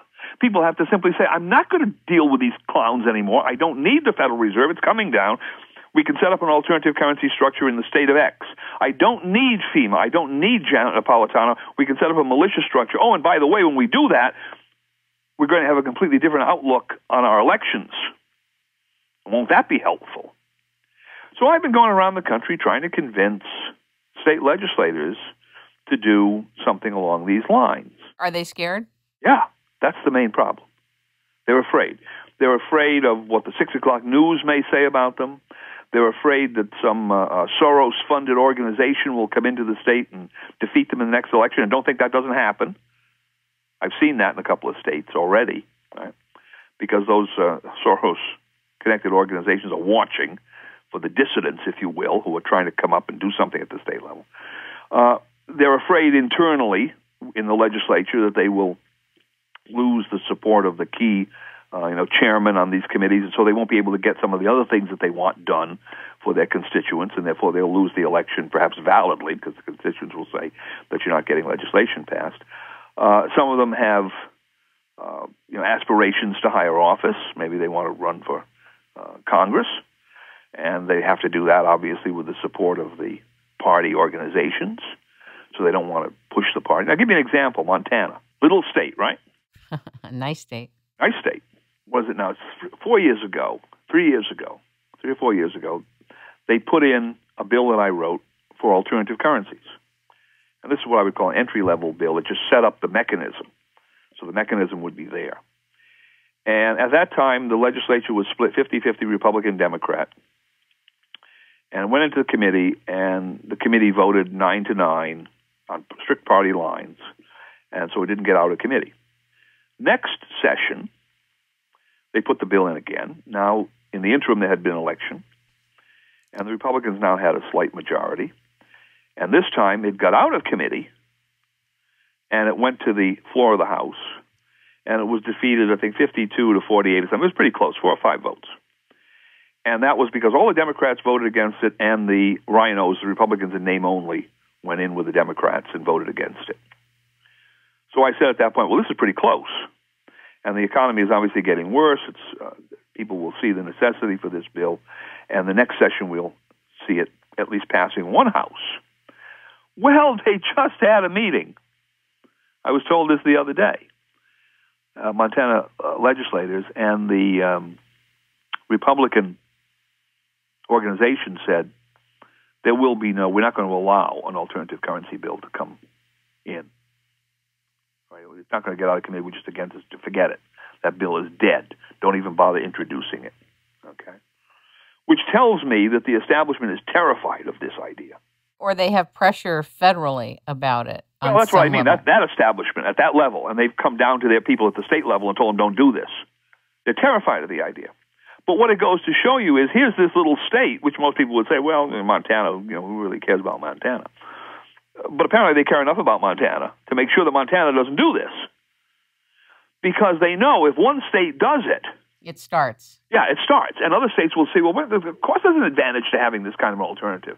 Even if the crisis doesn't come tomorrow, it's like an insurance policy, right? Of course we can do this. It doesn't cost us anything. We're very, very cheap to set one of these things up. So they're desperate to try and stop the very first state from doing it. And that's, again, a problem. This is what I would call outside influence that comes in. And sometimes it's really negative, and sometimes just stupidity. I've seen some of these alternative currency bills essentially gutted in committee. They get amendments put into them that really make them either worthless or worse than worthless. And then one wonders, well, who's behind that? And sometimes I hear, some people that they're actually in favor of sound money, but they thought it should be done this way. And then other times you hear different stories. But that's the major difficulty. And I've been doing this, I don't know when, from 2002, probably actively, 2003, and promoting it for years before. But no one wanted to listen until the economic problems started to develop. Well, let me ask you, what about Utah? Do you think Utah would be a better place? And I realize the NSA just bought up tons of land for server farms and more.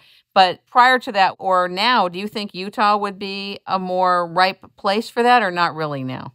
Well, let me tell you two things. One, Utah, let's just focus on Utah for a moment. Utah passed a bill a couple of years back recognizing United States gold and silver coins as legal tender within Utah, and essentially telling the courts of Utah to enforce contracts that are payable in gold and silver coinage. So that's a small advantage. I mean, it really doesn't do anything more than we already have because those contracts are already legal. But it does focus the state courts' attention on them so we don't have bad decisions coming out of the Utah courts. So would that be a good reason why people should buy your other book, Gold Clauses and Silver Clauses in Financial Transactions, a practical study concerning their origin and use? Would that be helpful? Well, it could be, but let me say one thing about the Utah problem is that they're still dealing with coinage, which is cumbersome because you don't have coins of sufficiently different denominations to make most transactions. Plus, the coins are a very large value. I mean, you take a 1 ounce gold coin. What's a 1 ounce gold coin exchanging in Federal Reserve notes? 1,600 and something, right? Right. So that's not the kind of coin that you take down to the grocery store. Even if you go down to the smallest gold coin, I think that's about 200 and something. And the silver ounce coin, what's that? That's probably about 30 today, right. Something along that line. So you have a problem there. The electronic system, which is the one I've been promoting, which I say electronic, it's actually it's gold and silver in a vault, right? Okay. And you make the transactions electronically, and there would be some kind of paper backup. But basically, that works on a weight system, and you can divide the basic unit. The unit could be the grain, the unit could be the gram. You divide that as small as you want it. You can have a thousandth, a 10,000th, or whatever, so you're capable of making small change in that system. And it allows people to use the credit card, debit cards primarily that they already have, so you don't ask them to derange their lives by having to carry coinage around with them. And that kind of a system is kind of off-the-shelf technology. You could put that into place within a month or so after the statute was passed. But the interesting thing about Utah is all of these gold clause arrangements have a practical problem in the question of how they're to be taxed. So let's say you and I make a transaction and I pay you in United States gold eagles, $50 gold eagle. I pay you 10 of those. Is the value of that contract 500, 10 times 50, or is it 10 times 1,600, which is the Federal Reserve note value, let's say, of an eagle today? Well, if you look at the legal history of this, it's 500. This was actually decided by the Supreme Court in the late 1800s because they had a similar situation. They had Treasury notes, U.S. Treasury notes, which were legal tender paper currency, but were not redeemable in gold or silver at the time. And then they had gold and silver coin that was circulating. And the Supreme Court said, well, Congress has decided that we have a two-tier system, and the way you calculate the value of any particular transaction is you look at the actual money that was used. And if it's gold and silver, you look at the face value, and that's the value of the contract. If it's paper, you look at the face value of that. That's the value of the contract. So that's the rule that the Supreme Court came up with, and it's based upon the concept that Congress has the constitutional power to regulate the value of money. Congress has that power, nobody else. All right. So if Congress says a 1 ounce gold coin is $50, it's $50. Now, the tax people, the IRS people, although you get different answers from them depending on to whom you talk, but generally they take the position that if you received that $50 United States gold coin, it's not $50, it's $1,600 or whatever the Federal Reserve note exchange rate is at that time. So that's the problem. As a practical matter, if you're engaging in these kinds of transactions, you essentially have to keep two sets of books, one with a Federal Reserve note value and one with a gold value or silver value, and then figure out how you're supposed to deal with the tax accounting when you have to file your returns. Which I've always felt... that would be very difficult for people dealing with sales tax. How's a grocery store going to deal with that kind of a problem, right? Which is why I always felt this was an issue. I love gold money, and part of gold money, I realized that the transaction side, not the holding side, buying and holding side, but the actual buying goods and services side, had to stop because the United States and the powers that be around the world were over-regulating this and making it harder and harder to transact in metals. Right. That's exactly the problem. Even if you didn't use gold money, if you're just using coinage, right, on a regular basis, you've got to maintain these separate accounts in order to deal with the tax problem. And, of course, you have tax problems at different levels. You've got local taxes, you've got state taxes, you've got federal taxes. But there's an interesting solution to this, at least at the federal level. And here's a kind of scenario. Here you have Mr. Romney, of course, a Mormon, right? Right. So one would think that maybe what's going on in Utah would have some effect on him positively. And what's he done in the course of, well, I shouldn't blame him, but his people and the Republican National Committee and so forth have thoroughly alienated all of the Ron Paul type people by what they've done in the primaries and the caucuses and so forth. So now if I were Mr. Romney, I would come out and I'd say as part of my program in the campaign, I'd say, here's what I'm going to do. I believe in what was done in Utah. It's a very sound initiative. We need to have an alternative currency. But what's standing in the way is this tax problem because the IRS is not following the Supreme Court decision. And I, as president, promise you that when I get in, the first thing I'm going to do is call up the Commissioner of Internal Revenue and tell him to straighten this out following that Supreme Court decision. I'll send him a letter, follow-up letter. Because I have the ability to do that as president. I don't need the courts. I don't need the Congress. I can give you an alternative monetary system, as it were, by phone call. Seriously? How about by executive order? Not necessary? Oh, you can be executive order, but I would just call the guy up and say, hey, this is what you're going to do. Oh, and by the way, if you don't do that, don't bring any enforcement actions to the Department of Justice. Don't come to us ever in the Department of Justice and expect us to enforce your claim that these gold transactions should be calculated on the basis of Federal Reserve. We're not going to do it, all right? So this would change overnight. If the Department of Justice had the courage to stand. He's the president, right? He's going to appoint the Attorney General, right? Right. He's the president. But this is the president enforcing the law because the Supreme Court has already ruled on this. Article 2, Section 3, President shall take care of the laws be faithfully executed. Supreme Court's already told us how these laws of Congress with respect to currency should be enforced, and now the President's simply going to enforce them. So I look at this and say, this is not something that is pie in the sky in the sense of, we can never do this. We could do it at the state level by adopting an alternative currency, and at least with a lot of transactions would probably go on that people would be willing to pay the tax cost because they'd want to secure gold and silver income. Tax cost would be something that, compared to the potential losses from collapse of the whole paper money system, would be relatively small. And of course, at the state level, you could set up this kind of correct valuation. There's no reason that the state can't say that for purposes of its tax system, you're going to value a gold clause transaction at the face value of the coinage. It's only this federal problem. But that can be corrected simply by the President of the United States. And I would think if I were Romney, given all the bad publicity I have gotten, and given the fact that this will be a very close election no matter how you cut it, and given the fact that what I've done to the Ron Paul and libertarian-type people has been rather shoddy, and they're probably going to sit on their hands. They're probably not going to vote for Obama, but they're not going to vote for me either. I might be able to woo a lot of these people back by making this promise. Here's what I'll do. And I can do it. This is not something where I'm dependent upon Congress, or I'm dependent upon the courts, or I'm dependent upon the UN or NATO or something. I can do this as president. I can do this the very day I'm inaugurated. Because I take it the Commissioner of Internal Revenue will be the same person. He won't have resigned by then. The very day I'm inaugurated, this will happen. Interesting. It's fantastic. Do you really think that's I don't know running? if he would, but if I were a Romney advisor and I heard this proposal, I'd say, we have nothing to lose here. Because we can sell this concept of alternative currencies as simply an insurance policy. We're not requiring people to do this. This is just something they can do if they think it's to their economic advantage. And we're simply imposing the tax consequences the Supreme Court has already told us should be imposed. Can you tell us about the gold money bill at goldmoneybill.org? Well, there are a lot of gold money bills floating around now because people have taken various stuff that primarily I've written and cut and pasted.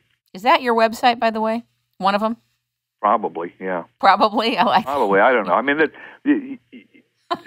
the electronic gold bill was put into New Hampshire, was put into Montana. I think at least it got into the committees. It was proposed in a number of other states. People drafted bills. I don't know how far they went. So that's one that's out there. There's what I call an entry-level bill, which is something along the lines of the Utah bill. I think it's much better than the Utah bill, actually, that was put in South Carolina. So if you look up the sound money bill, sound currency legislation in South Carolina, I think it was Senator Pitts who was the supporter of that, major supporter. You'll get the text of it, at least, and you should look to the original text. I mean, the thing was amended and they ruined it. But that's, again, one of these bills that says gold and silver coinage can be used, and the state courts have to enforce these contracts as written. And then it provided for, and this is my next step in all of these, is to provide for a study commission, the legislature to set up a study commission for the purpose of discussing the next step, which is the actual alternative currency step. And I think this is necessary because it's an educational problem we have with these state legislators. Forget the ones that are just afraid. I mean, that's another problem. That's a kind of personal problem. when I've talked to a lot of these people, the first thing that comes out of their mouths is, well, this really isn't going to happen. Right? It's not as bad as you're telling me it is. We don't need this. And so they have to be educated about that. And I've often said to the ones I've talked to, I said, you tell me how many hours you'll give me, and I'll bring people from all over the country, and maybe from outside of the country as well, right, to sit and testify and show you what the problem is, right? And you better have an extra strength set of depends on. You hear this testimony, okay? You'll need them.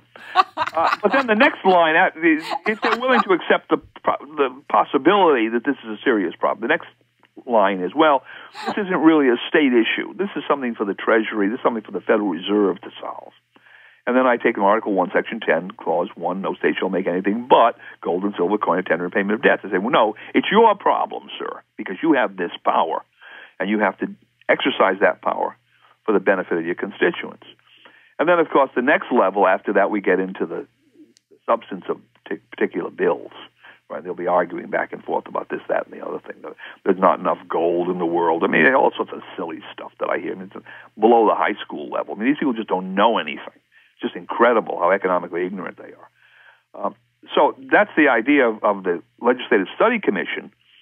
They put in the innocuous part of the bill, which says you can make a gold clause contract and the state courts will enforce it. Okay, that's great.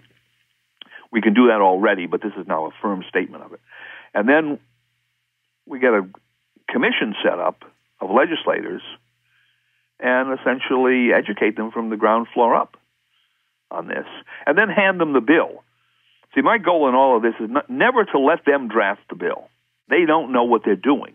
It's like giving a blind man a machine gun in Grand Central Station at rush hour. Extremely dangerous proposition, all right? You don't want them to draft the bill. You want to educate them to the necessity to have the bill, and you want to hand them the bill. Say, this has been drafted to deal with all of these problems. Pass it. That's what we want. And then and this is the real problem I see, is to get the grassroots pressure on these legislators to pass even the initial bill with the study commission, and then to deal with the recommendations that are going to come out of that study commission. And once again, we come back now to the problem of, are people willing to participate in this? Right. And also my question to you would be, right now, given your current take on what's happening in the United States, where things are really at on a whole systems level, do you think there's adequate time to have this discussion process? Do you think we have time for that? Oh, yeah. Yeah, I think this could all be done in a year, 18 months, and I don't think these collapses don't occur overnight. I mean, you look at the Weimar inflation as a classic example. I mean, they had a lot of inflation up till during the war, and then after the war, up to 23. And then they had the period from June to the end of November 1923 when they blew the currency out. And that was 6 months, all right? But they'd already had a couple of years, 3 or 4 years of inflation, serious inflation before that. So before we have what I anticipate will happen, the hyperinflationary collapse, we're going to have a series of steps that will occur. They have a lot of emergency powers. Look at Title 12 of the United States Code, Section 95A, if you want to be scared, which is holdover from the Roosevelt administration, which gives the Secretary of the Treasury the power to promulgate regulations and take over the entire banking system. They haven't used that one yet. The regulations are probably in the drawer somewhere. I mean, they've probably been prepared. But they haven't come out and tried to use that one yet. And that's pretty serious statute. It says for every failure to abide by the regulations, which I guess would be every transaction in a bank, 10 years in prison and $10,000 fine. How come that piece that you just shared isn't public knowledge? Well, I don't know. It's in the statute books. It's been there since Roosevelt. But it's there. That's all I'm saying. So we can expect that as this crisis matures, they will begin to try to mitigate it in some way by use of these so-called emergency powers that they have. And they will all fail, just as they failed under Roosevelt. They will all fail. So we'll have a period of time during which things will be getting sequentially worse, and the economy will be essentially strangled by these centralized regulatory programs. And my assumption is that as the screws tighten on people, they'll say, oh, we've got to do something. We've got to save ourselves here. And they'll be looking towards some of these directions. I don't call them solutions, directions that I've been proposing. So I don't think it's as if it's going to happen next Monday, and if we don't get it done over this weekend, forget it. I think we still have some time. But we don't have a great deal of time. This is not a 10-year project. Right, that's why I'm saying to you, a 5-year project. It feels like an imminence. If it's going to happen, we're in the window now. Right, but if we do it, and again, this is the point I make to people, if we pass this statute, especially if we go to the electronic gold system, where we can take the gold money technologies they used to use, right, plug that in, right, license it and plug that in. Every state would have to have a depository where the gold and silver would actually sit, but other than that, physically, we could plug this in. 30 days, 60 days, it would be done. It would be up and running. Because you pass the statute and you tell everybody, you have 2 weeks to get your debit card. Go online or telephone or, come into the office or whatever, fill out the paperwork, and we'll send you a debit card. How long does it take you to get a credit card from the time you fill out the application? It's probably about 2 weeks, right? Right. Credit card comes back in the mail. So now everyone's got a debit card. So they're capable of using the system within a couple of weeks of the statute. And then if they want to liquidate their Federal Reserve note accounts and transfer it to gold and silver, of course, they can do that. Now, the businessmen, you give them a little bit more time, and you tell them within 45 days, 60 days of the passage of the statute, you are going to have alternative prices for all your goods and services, Federal Reserve note price, and a gold or silver price, or gold and silver price if you want.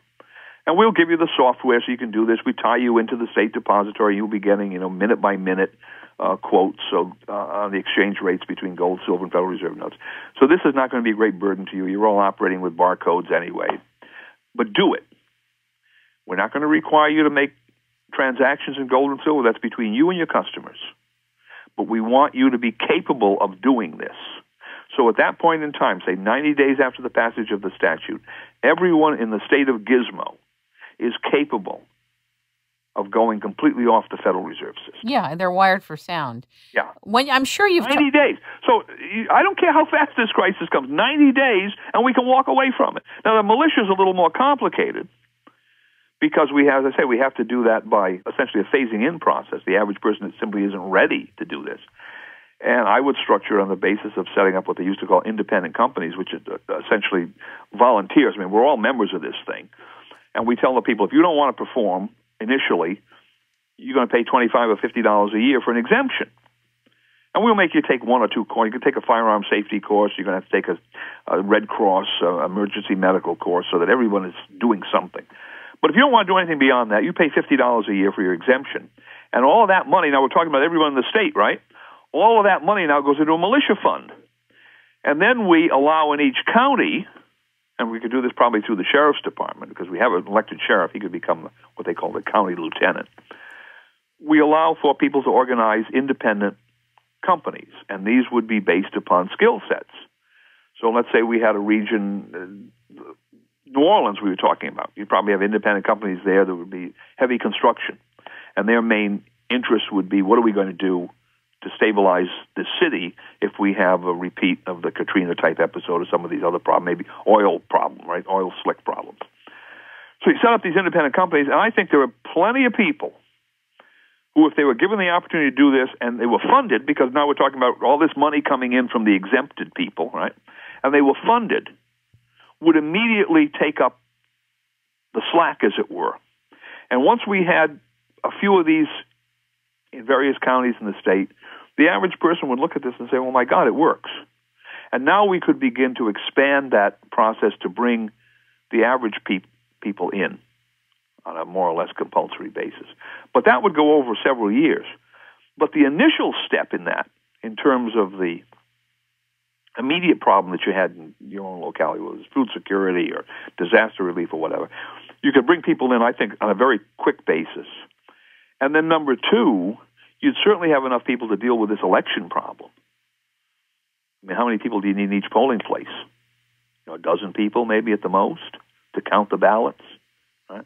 So you could certainly get those people, and you'd solve the alternative currency problem within 90 days anyway. The neat thing listening to you and talking with you is that you've been thinking about this on a whole systems level for a long time, and you live in the doability of this. It's really vibrant and alive and clear to you. And the way you articulate it, it's alive and vibrant and clear to us. The thing is that you've been living in the doability of this for a long time. And for many people, they're just hearing it. They're just hearing that we're not victims, we're not stuck, we're not powerless, and there's direct action and clear direction to be taken. But it's the first time many people will be hearing this. Well, there has to be a first time for everything. I'm sorry we don't have this system. And actually, if I had thought about this more clearly, I might have been telling people all of this in 1975 or 1980 when I was telling about the alternative currencies. I've been talking about this for a long time, all right? And I finally got around to the militia by recognizing, well, wait a minute, you're never going to be able to set up these alternative currencies in time, because once again, it's a time problem, unless we can require everyone to participate. Oh, and by the way, we also have this other problem which we need everyone's participation in. But that's the key to why I came to the militia problem, was we have this Homeland Security problem, but the basic Homeland Security problem is the money one. That's the thing that can kill us overnight in a sense. Right? And the only way you can compel everyone to participate in that is through the militia structure. Because once we've passed the militia bill, item 1 would be, well, all you folks have to engage effectively in the alternative currency program. You all have to be capable of doing this. But I would think it would be a kind of a ray of optimism to people to hear, wait a minute, there is something we can do. We don't have to depend upon Janet Napolitano. We don't have to depend upon Nancy Pelosi. We don't have to depend upon Romney or Obama or whatever figurehead they put in the White House. We don't have to depend upon the Supreme Court, and obviously the latest decision tells us we can't depend upon them. Right? We can do this ourselves, right at our own local and state level. And in some states, we probably can get control of the legislature. They probably will be responsive if we can get up enough grassroots pressure to them. Not California, not Massachusetts, not New York. Okay, forget those for the time being. But they'll come around in the long term because they have to. What we need to find is one relatively decent state. I would have hoped that Virginia would be one because we have a lot of so-called conservatives in the House of Delegates, and we got a so-called conservative governor and a pretty conservative attorney general, I would hope, but there's not much movement here. But even a small state like Montana, Idaho, Oklahoma, whatever. How about Arizona? Oh, Arizona, sure. How about Arizona? Of course, they have other problems that the militia could be directed towards, which is immigration, for instance. Right. The whole illegal alien problem, and they'd probably look at it from that perspective as being very valuable. But my view of this is, once one state does it, the full force of the economic situation is going to be behind it. Yeah, it's always... If I'm wrong on all these kind of pessimistic, I hate the word. You know what a pessimist is? He's an optimist who knows the facts, right? all these pessimistic views of what's going to happen with the monetary and banking system. Well, if we're wrong, then setting up this alternative really doesn't do anybody any harm. It's there. And it's an insurance policy that we're not drawing upon because we don't have the accident. Well, I love parallel processing, and I like the concept of it, and I like the application of parallel processing, which means that you have a parallel system working that's connected, but it's separate in the sense that if something goes wrong with the existing system, you can still function and do what you need to do. Exactly, and that's the point I make to people. I say, look, if these pessimistic predictions are right, and the Federal Reserve System, the world fiat money system, goes into severe crisis. And I don't care whether it's hyperinflation or depression coupled with hyperinflation, all these different scenarios. But severe crisis. You're going to have a breakdown in the price structure. And that means a breakdown in the delivery of goods and services. And that means social chaos, right? So you absolutely have to have an alternative if the worst-case scenario occurs. Why would you not do that, given that we're in the worst-case scenario? I mean, little children in Bangladesh walking by an Internet cafe know about the fragility of the world monetary system. There's nobody who doesn't know about this. You've got Russia, China, South Africa, India, and Brazil talking about an alternative currency. You've got the Russians and the Chinese dealing with their own currency. They're going to back the dollar out of their transactions. You've got the Russians and the Chinese and the Japanese doing the same thing. You've got the Iranians starting to talk about selling oil for gold. What does people think this means, except a breakdown of the present monetary system? Don't you think that there is an obvious intent to somehow eventually extract the dollar out of the scenario and create a one-world currency? I mean, sure. you've had enough people stand up in different power structures actually declaring this. I think when they start to declare it over and over and over, we have to pay attention. Well, yes, and if you look at the history of the United States, it's always worked that way.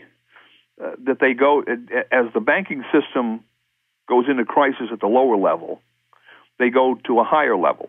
So you had the National Currency Act, National Banking Act, and the Civil War, and that system was kind of a cartelized system. But it didn't have a lender of last resort. It went into crisis, so they went to the Federal Reserve System, and the Federal Reserve System now is in crisis. Well, what's going to be the lender of the last resort for the Federal Reserve System when you go to hyperinflation? And the answer is, we'll go to the world currency system, right? We'll expand this pyramid to the next level. And, of course, that centralizes control even worse Exactly. than now. Exactly. It's part of the plan, all right? But I look at that and I say, wait a minute. They've given us an opportunity here that we never had before in the breakdown of the Federal Reserve System. And they're a long way from setting up this alternative currency system because they don't have agreement among all the major nations. That's obvious. I don't think the Russians and the Chinese are going to sign on to an IMF controlled by London and New York for political reasons, all right? You could get away at the end of World War II with the Federal Reserve System becoming essentially the world reserve currency by default because this country had never been bombed or invaded, and all the rest of the world had. There really wasn't any choice, all right? Well, what happens now? There isn't really an alternative currency out there. They'll have to create one. And then they'll have to inject that into all the national economies so that becomes the currency that we use for our day-to-day transactions. But that's not an easy thing to do. Unless you crash the economies. Crash the economy, but why am I going to take this foreign paper currency? What's the price structure? You crash the economy, now your price structure is deranged, and they come in and say, well, we're going to give you this other currency. I say, well, what's a loaf of bread cost in this other currency? We have no prices. Right, it's all made-up value.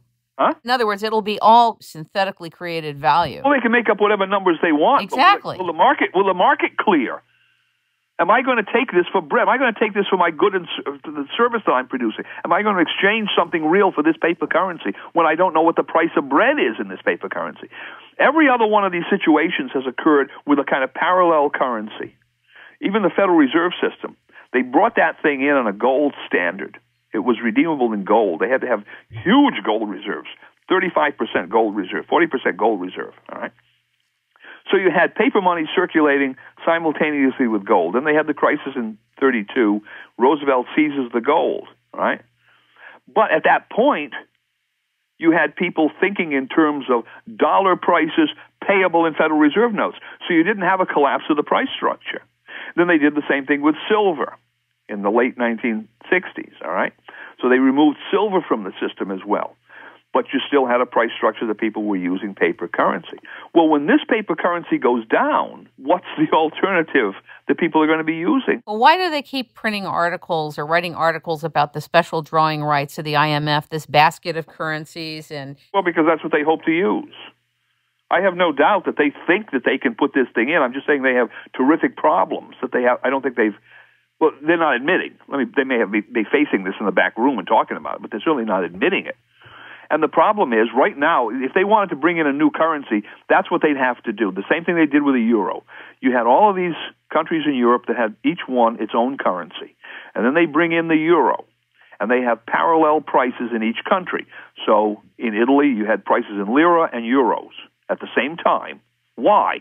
Because they were trying to show people what the price structure in euros was, develop a euro price structure. And then once the euro price structure has stabilized, now they can withdraw the lira, they can withdraw the peseta, they can withdraw the mark, whatever, right, from the system, and now you're in euros.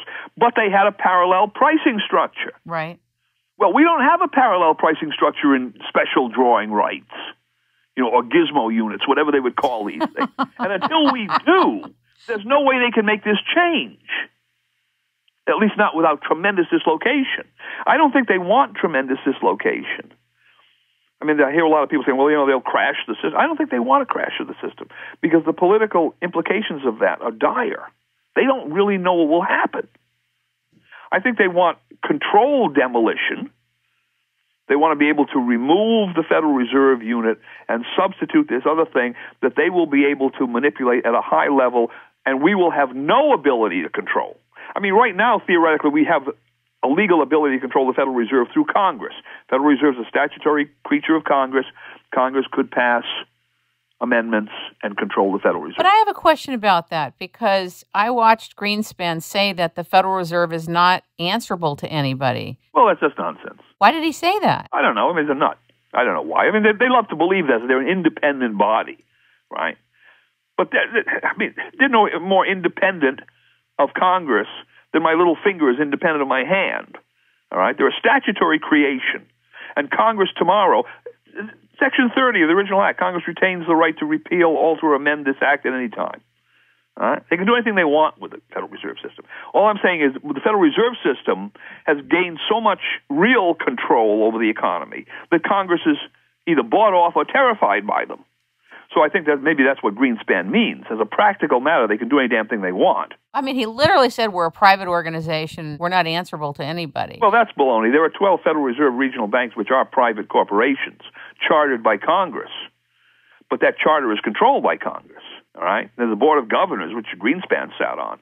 And that's a board that was created by Congress and can be removed by or changed by Congress at any point in time. But as a practical matter, I can see why they could say we're independent, because as a practical matter, Congress is afraid to do anything. But at least in theory, the American people are capable of controlling this Federal Reserve System. But as soon as you move the monetary system to the international level, the supranational level, now what control? Well, you don't even have a theoretical control at that point. I guess I would be scared to ask you what you think of the European Union at this point. Well, I think it's going to go bust. It's another one of these central planning systems that simply can't work. And in fact, my prediction would be the Germans and the Russians and the Chinese getting together. Very interesting. Oh, yeah, very interesting. I mean, if I were a German politician, that's what I'd be thinking about right now. How can we get during Bismarck's time, he promoted a thing called the Dreikaiserbund, which was the alliance among Germany, that was one Kaiser, Austria-Hungary, that was another Kaiser, and Russia, that was the third Kaiser, the Tsar, the three-Kaiser League, all right?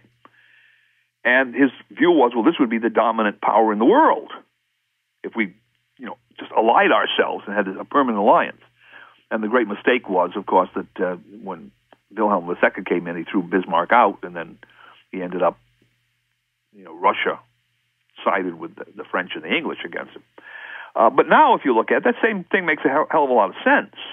Germany is a dominant power in Europe, economically, financially. Russia is, but they're a nuclear power, and they have a lot of resources, especially in the oil, gas area. Indeed. And China is obviously the up-and-coming producing power in Asia. And the Japanese will go along with them if they get over Fukushima. Do you think that the renminbi will be the primary currency of the world at one point? Well, your gut feeling. No. Is that a wish? No, I don't know. I mean, it's another one of these debt-based paper currencies. And what I see happening, what I hope is going to happen, is the collapse of all debt-based paper currencies, and the world going back to a real gold-silver system where the unit is a weight of gold and weight of silver. And that's it. And everything else is treated as some kind of debt, which is not going to be honored as currency. I mean, that's the great failing in this whole system, was the conversion of debt into currency. The currency has to be the ultimate asset. Money has to be the ultimate asset. It's got to be a real thing, not somebody's debt, which can be canceled in one way or another. Refusal to pay or just repudiation or whatever, however you go. Especially because debt can be issued infinitely, as the Federal Reserve System is proving to us. Infinite amount, trillions. Well, how can you have a stable price structure under those circumstances? Impossible. And all price structures depend upon a monetary unit. So all prices are monetary prices. We don't deal in barter. It's too complicated. You wish we did? No. Money was a great invention. But the point is, it has to have a certain element of stability tied to it, because otherwise the prices are not real. And if the prices are not real, then allocation of goods and services, especially at the capital level, where you're allocating into production, are falsified. And at the margin, you have a huge amount of waste. That's what typically happens with these bank cycles, right? They're pumping in money into the economy, and people are investing that in the wrong places because they have too much money. They're not responding to real market signals. And then at some stage down the line, the market finally says, hey, this has been a huge waste. And you have a depressionary phenomenon. The prices collapse. I realize our conversation has evolved greatly, but between the credit default swap, different derivatives, and high-frequency trading, and the ability to short stocks, don't you think that all these mechanisms have contributed to a synthetic, dangerous economy of not real goods and services? Yeah, it's highly unstable. It's not based on reality. So do you actually think... It's gambling. Yeah. Most of it's simply gambling. And gambling on what? It's political guesses. Which way interest rates are going to go. And what is that tied to? What's tied to the U.S. Treasury and the Federal Reserve, these two political bodies, right? It's not tied to real economy. So all that means is when the collapse comes, it'll be order of magnitude greater than ever before, because they've thrown all these other elements of irrationality. I mean, the derivatives thing is always something that amazed me. Why didn't they simply say, these aren't enforceable? They're gambling contracts. In most states, gambling contracts are not enforceable. Yeah, you can make them, and you can get them paid off the same way you can go to your bookie and make an illegal gambling contract. But you can't come into the courts and enforce these things. So now you wipe out that huge amount of liability, at least from the point of view of the Federal Reserve doesn't have to cover it, Treasury doesn't have to cover it. Those people may lose. Too bad. They bet on the wrong horse. But what we've done is, and this is the real problem, we've made the whole country hostage to this corrupt financial system by tying the corrupt financial system into the political system. We've got integration of bank and state, incestuous integration of bank and state. And when I say bank, I'm including all these financial speculators, all the clients of the banks, right? Tied in directly to the Treasury. And the Treasury then telling us, or the political class telling us, that we're liable, we the average American are liable for the gambling debts of these speculators. Because the speculators are in a position to buy and sell Treasury bonds, right? This is the great problem. And what we should simply do is kiss it off and say, we can't live with this, we're going to have a collapse, we may as well have it now rather than later, but we have to take some steps to mitigate the harshness of it. And one of them was we have to have an alternative currency. The other was we have to organize ourselves. A lot of rebuilding has to be done in this country. So we have to organize ourselves to deal with that. And thirdly, as we've said before with the elections, we have to have honest elections. We can't have these criminals, these psychopaths constantly being elected simply because they can get money from George Soros and then rig the voting machines. What do you think about the new law enacted so that corporations can give as much money as they want to the people that are running? Well, a corporation is not a human person. A corporation is an artificial entity. Right. And a corporation is a privileged status. I mean, for instance, you and I, we could get together with 5 other people, form a joint venture, and go out to the world and represent ourselves as a joint venture and sell products. But if one of those products injured somebody, we could all be individually sued. All right? Right. We're all individually liable. Now, what a corporation basically does is to say, well, you investors, you joint venturers can buy stock, and therefore you essentially own this corporation. But the corporation is a separate legal entity, and if it sells a product and the product hurts somebody, the injured individual can sue the corporation but can't sue the stockholders. So you've got a layer of immunity built in, legal immunity built in for you stockholders. And they say, well, the benefit of this is that it helps, to create pools of capital, because the stockholders now have this immunity.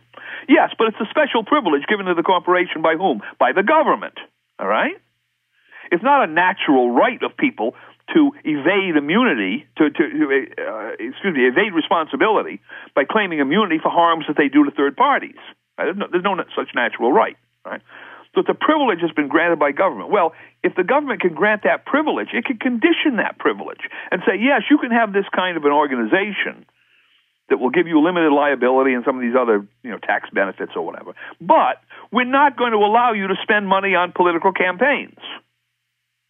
We're not going to allow you to use this specially privileged entity to influence political campaigns. No problem. And I don't understand why, other than the Supreme Court's living in la-la land, why they didn't say that. I mean, you may have a problem with unions, although some unions are incorporated, because they're private associations. And you ask the question, well, if all the members agree that the union, this little group of leaders, should spend money on a political campaign. Isn't that the same as the member spending the money? But the problem is, of course, in any big organization of that kind, you tend to have dissociation between the leadership group and the members because they really are not a democracy. So you had a lot of legislation passed to limit and control the ability of unions to spend their members' money on politics. They have to set up separate political action committees and so forth. But at least the union structure is closer to the idea of the individual becoming involved in politics by spending money. Corporation is not. This is a completely different situation. What was the purpose of passing this law? To be able to move money into these corporations so nobody knows where anything came from and you can buy your candidate? Yeah, well, it's also an aggregation of money. It's a heck of a lot easier to take money out of one huge account than it is to go around and ask a lot of people to pony up a small portion of that. Yeah, but then nobody is limited to, what, $1,500 of campaign contributions? What's the amount that an individual used to be capped at? Oh, I don't know. It's probably about that. Okay. The idea is you can aggregate that in some way, right? You get a lot of people each to contribute $1,000, $2,000, whatever it is. But I just think the principle of the thing is what interests me. The very idea that they're refusing to see the fundamental legal distinction between this artificial entity and an individual person. And, the same thing happened in the application of the 14th Amendment. Way back when, this question came up before the Supreme Court, whether a corporation was a person for purposes of the due process and equal protection clause of the 14th Amendment. And the Supreme Court decision is fascinating because that was the first question in this particular case. The corporation was raising the 14th Amendment, and the first question in the case was, well, is this even a person that can raise the 14th Amendment? Let's not even get into the substance of the claim. Can they even raise this? And it was presented in the briefs, this big issue. And the Supreme Court said simply, well, we're not even going to deal with that. We consider them they are, and we're going to go on to the substance of the case. Now, obviously, there was a fix in there, right? But it happened. And it goes back to this whole question, and you see this all the way back to the time of Alexander Hamilton, is what could be called corporate interests, these big financial interests, trying and being successful in infiltrating and controlling the government as part of their business plan. And in fact, it was Hamilton that made this point in terms of the assumption of the debt, the Revolutionary War debt, and his whole mercantilist theory. He said, we, the government, we need to have a close relationship between the Treasury and these financial interests in order to support the government. The other side of that coin was, of course, if you have that very close relationship, then they'll be in control of the government. The government will not be an independent entity dealing for the benefit of all the people. It will be part of the business plan of these corporate interests. And that's what we have seen expanding and expanding and expanding in this country to the point now where corporate interests dominate everything that's done in Congress, apparently in the Supreme Court as well. Well, where does that leave us? Well, these are privileged entities created by the government. So you've got the government creating entities that then turn around and control the government. See the fascinating point about this? The ironic nature of this? It's insidious. Yeah. So we have what, in a technical sense, this is a corporativist government. That's the alliance between private corporate power and the political structure. And in fact, this is what Roosevelt tried to do openly in 1933, National Industrial Recovery Act. They created these things called the Code Authorities, which were associations of all the corporations within particular areas of production. So they had one for coal, they had one for steel, they had one for poultry, for heaven's sakes. And went to the Supreme Court. The Supreme Court at that time said, wait a minute, what you're doing here is you're transferring political and legislative power, really, to these private entities. Said, you can't do this. And they said, this is unknown to our law. That's the exact quote. This is unknown to our law, unconstitutional. They threw this out in 1933. Well, that was because Roosevelt openly came out and promulgated this statute. But we have the same effective system now. There just isn't a National Industrial Recovery Act that says it honestly, but it's the way the system actually works. And a lot of it's tied, of course, to the military-industrial complex, the Treasury financial complex, when we have these big conglomerates, if you will, of special interests. And they pretty much dominate everything that goes on in Congress. The farm areas, Monsanto, Cargill, and so forth. There's another one that they've manipulated and crushing out the independent farmer.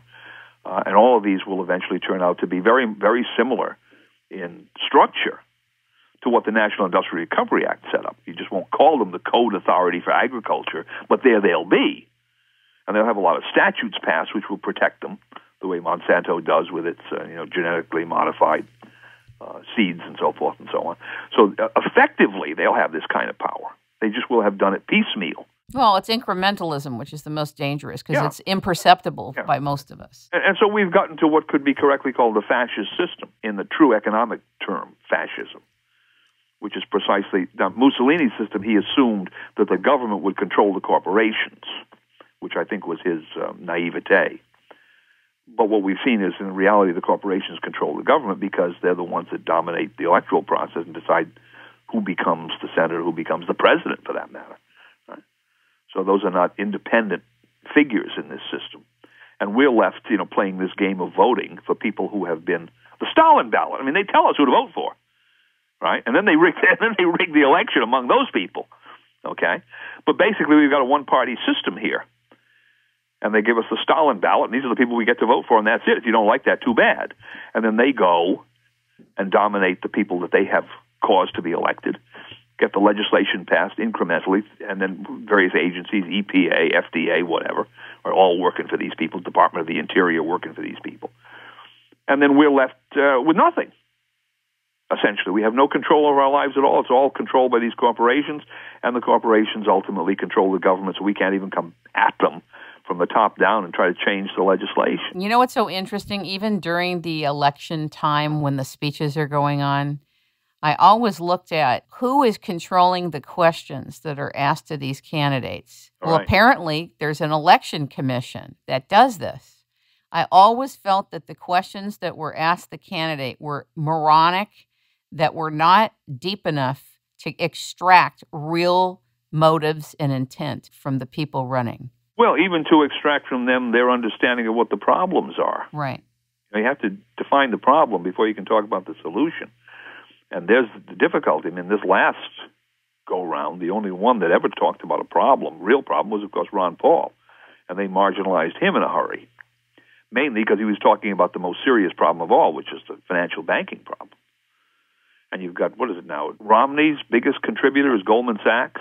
Right. I heard Goldman is actually handling both ends of it, contributing to Obama, too. They were Obama's biggest contributor in the last election. Right. And now they're Romney's biggest contributor. Oh, yeah, they buy both sides. There's no question about that. I mean, they know how to hedge bets, right? I mean, these are like people that play black and red simultaneously at roulette, right? You always win, right? And later on, you find out what the value of that is. But it may be that they want Romney in there now because Obama has done such a terrifically poor job, even in perception. Kind of the mask has been torn off this guy, right? Yeah, but what do you say and what do you think about the people who say, look, you're being too tough on Obama. He inherited something. You know how every president, they say, leave that president alone because they've just inherited the last 4 or the last 8 years of this other person. Not that there isn't some legitimacy to that, whatever group gets in. But my question is, what do you say about that? Well, what's he done? I mean, he ran for the office, right? He knew what the problem was. This wasn't something that was hidden. It didn't appear the day after he was inaugurated. He said that he had some approach to dealing with it. What's he done? All right, he had a chance. He couldn't do it. That's all it tells me. I mean, I'm not going to necessarily blame the guy and say, he should be sent to Guantanamo or something. He failed. Maybe it's insoluble. I don't know, but he failed. Do we continue with him? He's proven to be a failure. Yeah. It has nothing to do personally with the man. Right, no, I understand. He's just proven not to be competent. Well, he hasn't even identified the problem, really, but he certainly hasn't solved it. I don't know that Romney would, but, this is, again, the situation. You've got the rhinoceros versus the hippopotamus. Which one are you going to vote? Right? Do you think that, I'm sure you're going to say the same thing, come from that Bush didn't solve problems either? Bush was one of the worst problems we ever had. Right, I understand. So it doesn't matter what the name is, what the party is, everybody that is coming in is not getting it. Yeah, what I want to hear from one of these people is, what are we going to do with this broken down financial system? That's all I want to know. Don't tell me about bailouts. I want to replace this, okay? I'm driving around in a car with square wheels. and my repair bill is astronomical. I'm replacing the transmission, every 500 miles it's been shaken to pieces. And you tell me you don't identify the problem as the square wheels. And then you don't tell me, well, how am I going to solve this problem? We take the square wheels off and put a round wheel on. Right? I mean, it's at that level of simplicity. We've got to replace this system. That's the first thing. And then the second point is, well, how do we do it? And that's the incremental point. Well, we've got to come up with an alternative and let the market stabilize, and then slowly the other one just kind of atrophies and disappears. Right? Yes. But now, if someone said that to me, I might say, well, okay, at least he understands the problem. Maybe he can't do it. Maybe we'll have a complete collapse. Maybe this is, in a sense, utopian. But at least he understands what needs to be done, and he will try to do it. Whether he succeeds or not is problematical. But when they don't even tell me that much, how can you be running for president and not say, well, the Federal Reserve is the problem? Very interesting. You are one of the most interesting people I've ever spoken with. Seriously, and you're hysterical on top of it. And all I know, limited circle of friends. You don't know. I'm not limited at all. Oh. I know a lot of people. Okay. But see that self-effacing part. It must be the humility. I really, really appreciate you coming on the show, and I love your passion, and I love how you really get into the detail of everything. One of the things I love about you is you have looked at everything we're talking about on a whole systems level, and you are looking for the direction for bringing us into what's next. And I so appreciate you. You have no idea. Well, it's scientific background, I used to be, many, many years ago, I used to be a chemist. And actually I was what they call a synthesis chemist. We were trying to devise ways to start from something that you have on the shelf and synthesize a very complicated molecule. It was a question of really of planning, right? We want to get here, and here's where we can start. And we might have 3 or 4 different ways of starting, right? And then you work out a sequence of steps, thoroughly researched, because you don't want to come in the middle and discover that the step that you hypothesized couldn't be done, right? So you had that kind of a plan. And it was all based upon some kind of a goal and some starting state of materials that you had. And so I tend to look at these kinds of problems that way. I mean, here we are. And here's where we want to go, at least in this particular situation. We want to avoid the worst effects of an economic collapse. And we'll worry later on, perhaps, in thinking of how we go from there. But we're facing a Titanic-type situation. And unlike the Titanic, we can actually build some lifeboats. And that was their problem. They didn't have enough lifeboats, right? Right. And they certainly didn't have wood or something on the boat they could have built, other lifeboats. We are in a position where we know the ship is sinking, but we have the opportunity now to build some lifeboats. And that's the transition that we're in, and that's the opportunity of our time. That's a great opportunity. Yes. And what we're standing up against primarily is ignorance. That's number one. I don't call it stupidity because I don't think these people are incapable of understanding. They just don't know. They haven't been educated in this. Apathy. Apathy. Fear. Definitely. Right? And then there's a lot in it that ties to what I would call careerism. They're where they are because of the way this system has operated. And they're really afraid, what's going to happen to me if this system changes? Am I going to have to get an honest job? I can't be a congressman anymore, right? What's going to happen to me? And that's the worst of all because, when you're dealing with that kind of personal careerist attitude, usually no amount of facts or logic gets through. I want to thank you for being on the show and you're welcome. Tell you how much I appreciate you. I just love you, and thank God you're alive at this time in history to assist us and really bring people into the central focus of what we need to be thinking about, what we need to be at work on, and what we need to be doing. Edwin Vieira, thank you so much. And for those of you who would like to find out more about him, I think you really heard the essence of who he is and what he's about. But you can go to newswithviews.com, where many of his articles are. You can buy his books. You can also buy Pieces of 8 at the Gold Money Foundation. Or Amazon. Or Amazon.com, which is supposed to be a landmark book that we should pick up. And also, for those of you who are interested in gold clauses and silver clauses in financial transactions, a practical study concerning their origin and use, you may want to pick that up. Edwin, thank you so much. I hope that you'll come on again soon. Oh, anytime. Thank you so much. You're welcome.